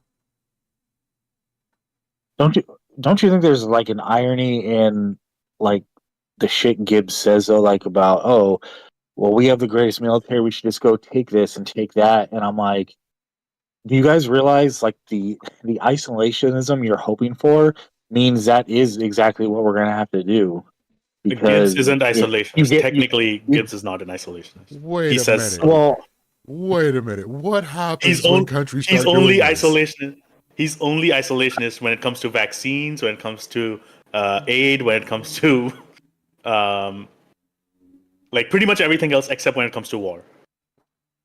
but that's the thing though, is like some of these guys when they like, oh, we want to go back to being isolationists, it's like everybody's not going to open up their own family farm and be self-sustaining in today's world. Like there's going to be things we need like to import from around the world, and if you want to ruin all our trade agreements, fuck over all our allies, how are you going to go about getting those resources when you need them? It's either going to be through war or trade. Like you kind of have to pick one in a Look, global economy. like obviously, you guys know I agree with like the Democrats and like largely left-leaning policies, right? But the steel man of this argument would be that while yes, we would always need trade from other countries and things like that. Um, right now, America is giving way more than they're getting back, which I personally don't agree with. I'm just giving the steel man. No, I know that's Uh, what they'll say because I hear them yeah, say it all the time, but they don't. that we don't To me, need to give. that's just a thing they repeat. They don't really understand what they're saying. Right. So what they're doing is their situation is why pay so much in taxes when we can just stop funding all these international programs, bring that money in to fund our government programs, and then keep American money in America. And then you decide, okay, well, we are short on these resources, XYZ, so only focus on XYZ. We don't need to focus on ABC. Question: does anyone care that Panama raised the rates on United States boats going through? I do because it's funny. I mean, because like, what would we pay? Like maybe $1 million a year or something like that. Yeah, and then they I mean, realize, oh, we've I been think we should. undercharging them for all this time. Let's bump that up. I think we should probably like ruin that relationship. When we have a $15 billion trade surplus, where we get, we sell the stuff that extra stuff we have. But Gibbs told me America built the Panama Canal, so we should own it. Oh, I mean, wasn't that Yeah, like something that someone was talking about? Like, oh, can the Democrats, like admit that Trump did a good thing by alienating an ally for $1 million a year? Great. All I'm yeah. saying And is what if does he think happens? What does he think happens once we technically own it? Who's going to It costs be 40 paying to? billion a year. It costs 40 billion with a B to maintain the Panama I Canal. was gonna say maintenance costs gonna be a bitch, isn't it? It costs 40 Yeah. billion a year, so he wants to own it instead of paying 1 million on top, which would probably still be close to like 150 million or some shit like that. He wants to pay 40 billion Yeah, in the and not to maintenance mention cost that of Panama Canal. owning it sounds a lot different in today's world versus the world they want to create, where everybody's an adversary because we're fucking over everybody. Then suddenly you're always surrounded by hostile countries at all times that are looking to fuck with it.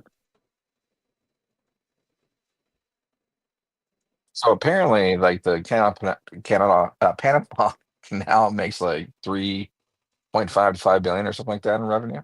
Which is massive for a company and microscopic for the United States GDP. Did you hit 355? What's Or that? what did you say? Panama Canal makes 3.5 billion or In net income 305 billion. on roughly 5 billion in revenue. It's I'm saying So if we that's want to, after all maintenance costs and everything. yeah, Okay. no, I mean, but that's what Forbes said and a quick Google. But if we're yeah, gonna go around taking territories by force, at what point do we just say, "Oh, we're the bad guys this time," and the global community decides to put boots to us? MAGA doesn't care. So they're happy with it. It's like whatever. And then everyone else will be like, we got to stop this because this is horrible. By the Because way, they're I not might be retarded. wrong on the numbers for Panama Sorry. Canal. Like, I'm researching it. 40 I billion thought cost, I'd 5 read billion 40 in billion, but profit. I might. Okay, it's 400 million apparently, not 40 billion. I was wrong with that. I stand. I mean, I either don't know way, if we're anyone getting a corrected me deal since I'm letting not them looking run at it that. because we don't have to deal with the maintenance cost of it. And I don't think that they want to consider what it actually means to own it, especially in the location that it is. We'd have to station things there. We'd also have to protect, like, there's way too many things to do in The, regards to the, that. the infrastructure change for us would be huge. Just the Right original now, setup Panama change. maintains good international relationships on behalf of America, so that nobody attacks fucking Panama. I mean, it's like people that talk about wanting to own their own chickens, not realizing they have to feed these chickens. Like, your output versus the input is going to be ridiculous. Don't do this. Don't chickens explode if you overfeed them? Sure, why not? I don't know if chickens explode, my dude. Are we looking up exploding chickens now? I was just asking. Oh, okay. Alex, if you're still there, do chickens explode? It was a hidden question to find out who owns chickens. I mean, in California, they are renting them. We already took the Panama Canal. Greenland's next. Yeah, I don't think Greenland likes that at all. Now, what are Greenland gonna do? Like throw an iceberg on us?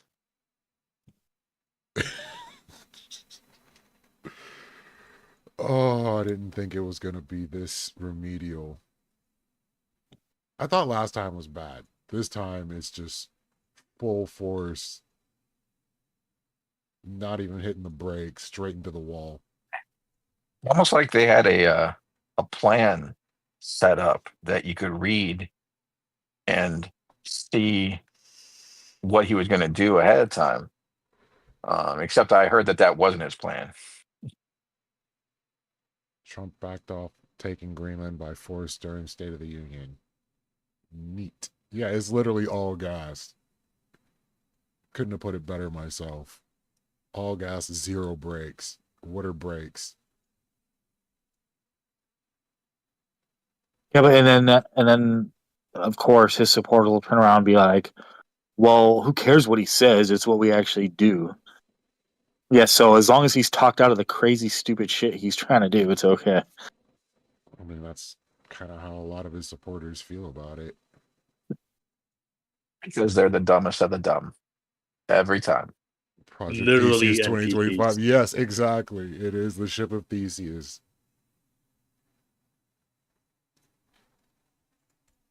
Isn't that the definition of an NPC? Get their fucking new new data downloaded every night from Fox News and then regurgitated.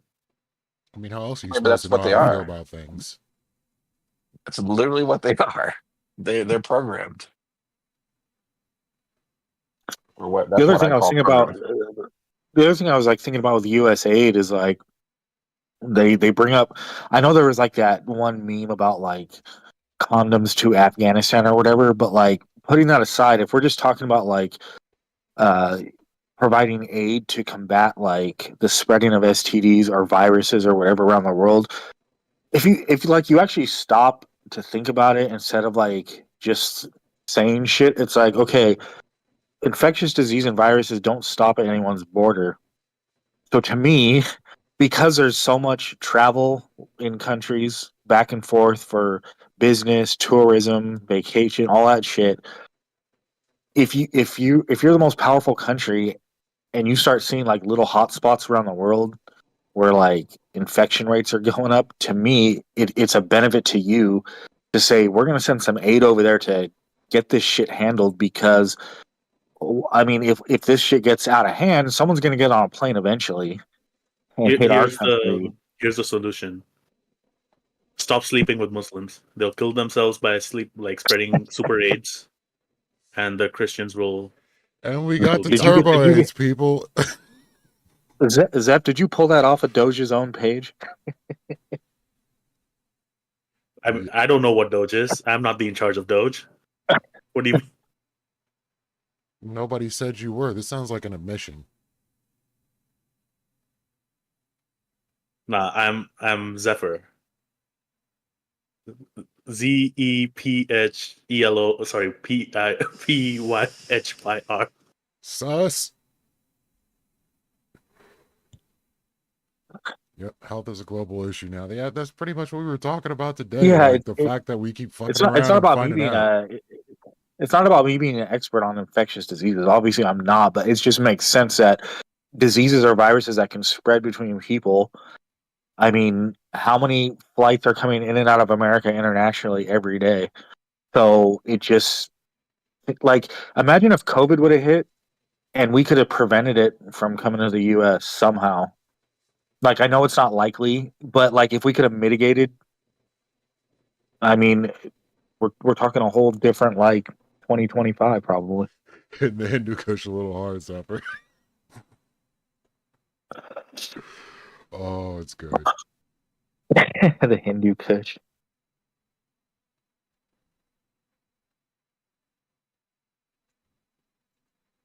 The straight Buddha. Ultimate Buddha.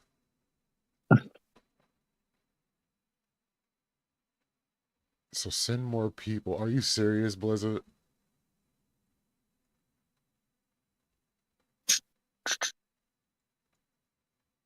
Yeah, it's just gonna get dumber from here on out. We got this far in what? 2 months?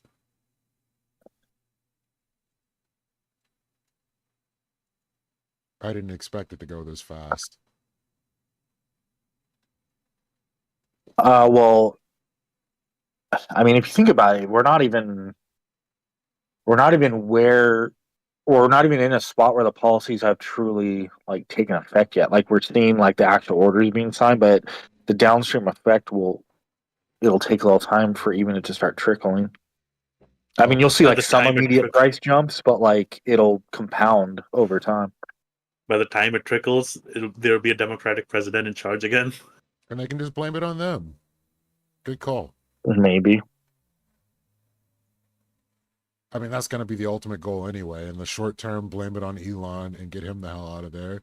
And in the long term, just blame it on Democrats. It was their fault. They let us fuck it up. It's only been a month and a half, guys. How is Trump responsible for any of it? How can he be responsible for any of it?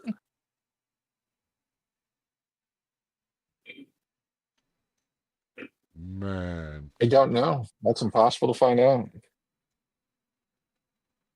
I mean, we're sitting there watching some of the most reckless people annihilate every system in America systematically over the span of weeks, not even months, weeks.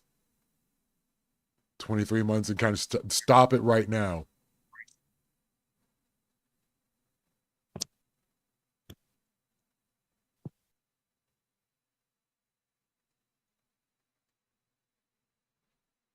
Six more months. Yeah. No, I have no idea. I thought you wanted radical change. No, I want incremental change over time in a positive direction that is measurable. That is what I want. I've never wanted radical change. Let's stop that right now. Which means not getting rid of certain policies for racist reasons. So a huge one. Rad change. The only radical change I want is a 720 backflip.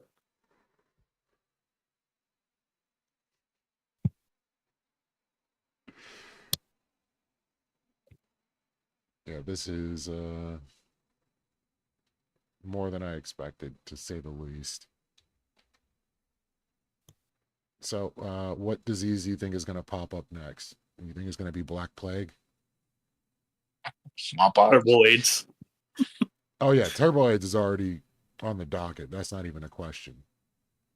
I mean, I guess one bit of irony is like the deadlier the disease, maybe the less likely they'll get here because they'll kill everyone like first. But if we're talking like viruses, like a long incubation period before, I guess it could be like another SARS type, like a modded SARS or something. But Let's I don't run know. back lepers. Got to dust that one Make off the leprosy shelf. great again. I think one disease that's actually already on the rise is one called TCS, Trump coping syndrome. Well, right now Exactly. Texas is dealing with some measles. Like that's Yeah, they got measles. Then we got this thing going on overseas where people are dropping off. So I'm wondering which one's gonna hit the mark, and RFK is gonna say, just drink some bleach water and get some sleep and get some vitamin D, and I it'll be think okay. I want to say RFK actually recommended the measles vaccine. Like I don't know if he personally came out and said it, but I think they put it up on the what is it, the NIH or whatever he's in charge of website. He basically Yeah, said it his does have. at will, like, you don't have to, but you can. It should be okay, kind of deal. Sun your asshole instant. Yeah, exactly. That'll fix whatever Why ails doesn't he you. just say? Why doesn't he just tell us if his kids got the measles vaccine? So did you see like where it says so he's connected to some organization who pushes vaccine misinformation, right? And one of the things it says is that it talks about the health benefits of having measles. Yep, And then it goes in to explain how the dangers of the measles vaccine. of course it does. That's how most vaccine misinformation comes out. They just say, oh, well, you could get all these symptoms. Yeah, but doesn't the thing that we need the vaccine for have all those symptoms and more? Yeah, I didn't know a ton about the measles because I grew up in a generation where most people just got their kids vaccinated for it. So I was reading a little bit about it because of this outbreak. I mean, I always was aware of the measles, but I was reading up on a little bit, and I guess like it destroys like your immune system to where you're more susceptible to things in the future. So like all these parents, I don't know how true it is because these articles come out all the time, and sometimes they take two examples and say it's a trend, but parents having like measles parties, thinking, oh, let's infect our kids because it'll build up an immune system. That was an episode of South Park. I don't need this in my life. Well, I remember back in the chickenpox days, that was legitimate. I don't know about the measles Well, party, so that could be like, oh, they found one crazy person doing it, and they're saying that like it's a trend. yeah. No, I know it was the chickenpox back in the day Yeah, because like when I the was chicken when pox, I you was a get it kid. once and you should be okay from there, even though you can still get the chicken pox again. They're just trying to get it out of the way. But like chicken pox isn't known to just yeet your child off the planet. Well, the adult chickenpox Imagine is shingles, isn't it? imagine having to socialize with your kids as like friends as parents rather than just going to the doctor and getting a vaccine.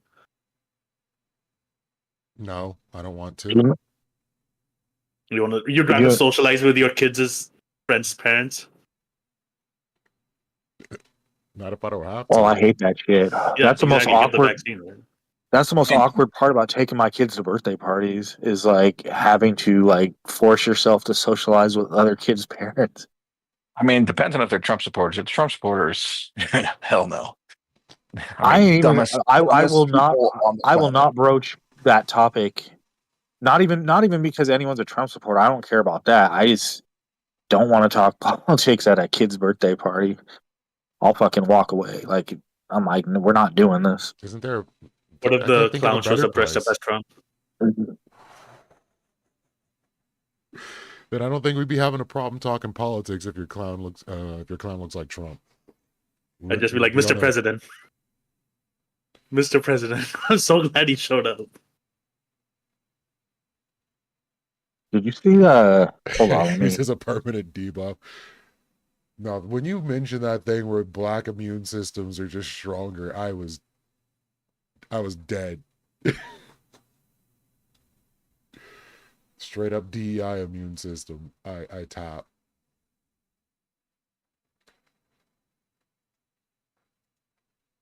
Yeah, I'm gonna say RFK is definitely not qualified saying dumb shit like that. Yeah, that's no cow. Hey, it's Bill.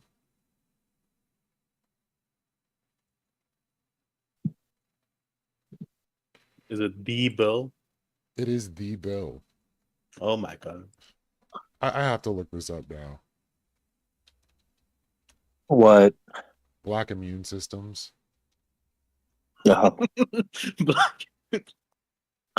Cultivated over 400 years of what? In the jungles of Africa, You can't on the work if top you're of sick, Leafy. Kilimanjaro, you fight the gorillas. It was manufactured. You can't. You can't work more hours when you're sick. During his Senate confirmation in Maryland, Preston Omnius claims that black people have a stronger immune system than white people and thereby should receive vaccines on a different schedule than them. What different vaccine schedule would you say I should have received? Also, Brooks, who is black, asked the health secretary nominee. Kennedy then referenced a series of studies showing that to particular antigens, blacks have a much stronger reaction. But look, Lethy, the only reason you were getting shots and vaccines in the first place was because of DEI. So Yeah, Testy, most people don't like say stupid things to my face because I don't know. I don't think I'm really scary, but I mean, they don't have those arguments with me. Maybe they're not used to someone else say shit to their face. Anything I say about the black immune system will be racist after this point. So just zip it. I should just zip it.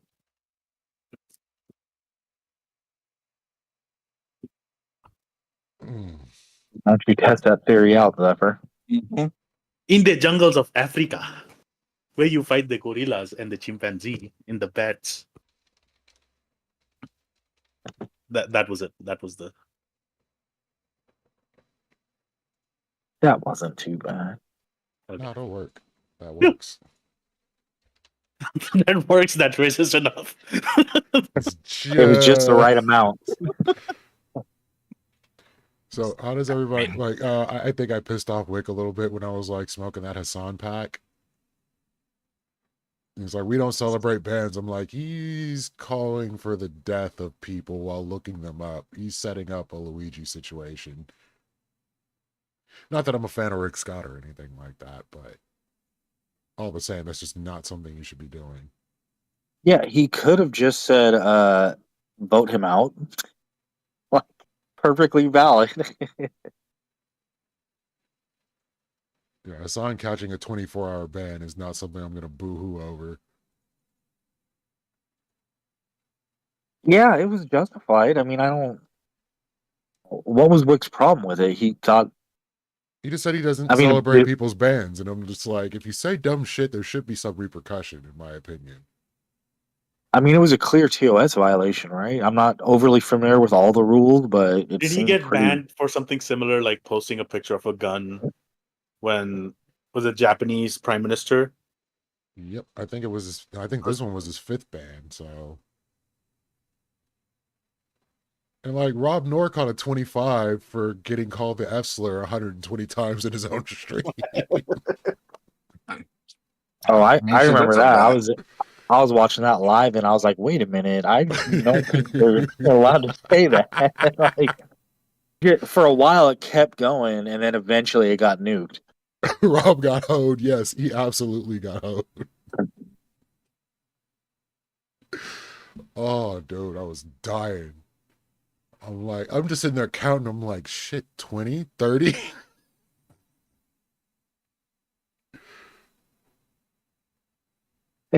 I wasn't even sure if it was for him getting called a baboon while it was going on. Yeah, I thought the baboon insult was hitting harder anyway. That was mutually assured destruction right there. Really? That's what you think, Blizzard? All right, I'm gonna drop out, play some games before I sleep. So Yeah, it's good about night. time I raid out also. It has been fun, everyone. Who to raid out into today? We got Resi, we got Mooncake. Let's raid into Mooncake. It's been a minute. She's good. Raid People. into Mooncake, damn boy. Yeah, what are you trying to say? I'm saying we need to normalize our relationship with Canada right now. We need to win friends and influence people. And I want to stay on as many Sure. Canadians' good side as possible right now because I might need somewhere to run and a basement or a attic to live in. By the way, to any Canadians out there, I can cook. Just hook me up with a hot plate. I'll stay quiet. Appreciate y'all. Thanks for hanging out. Catch you next week. just bring some sweet curry. This man. Just know that if they offer you bacon, it's not actually real bacon.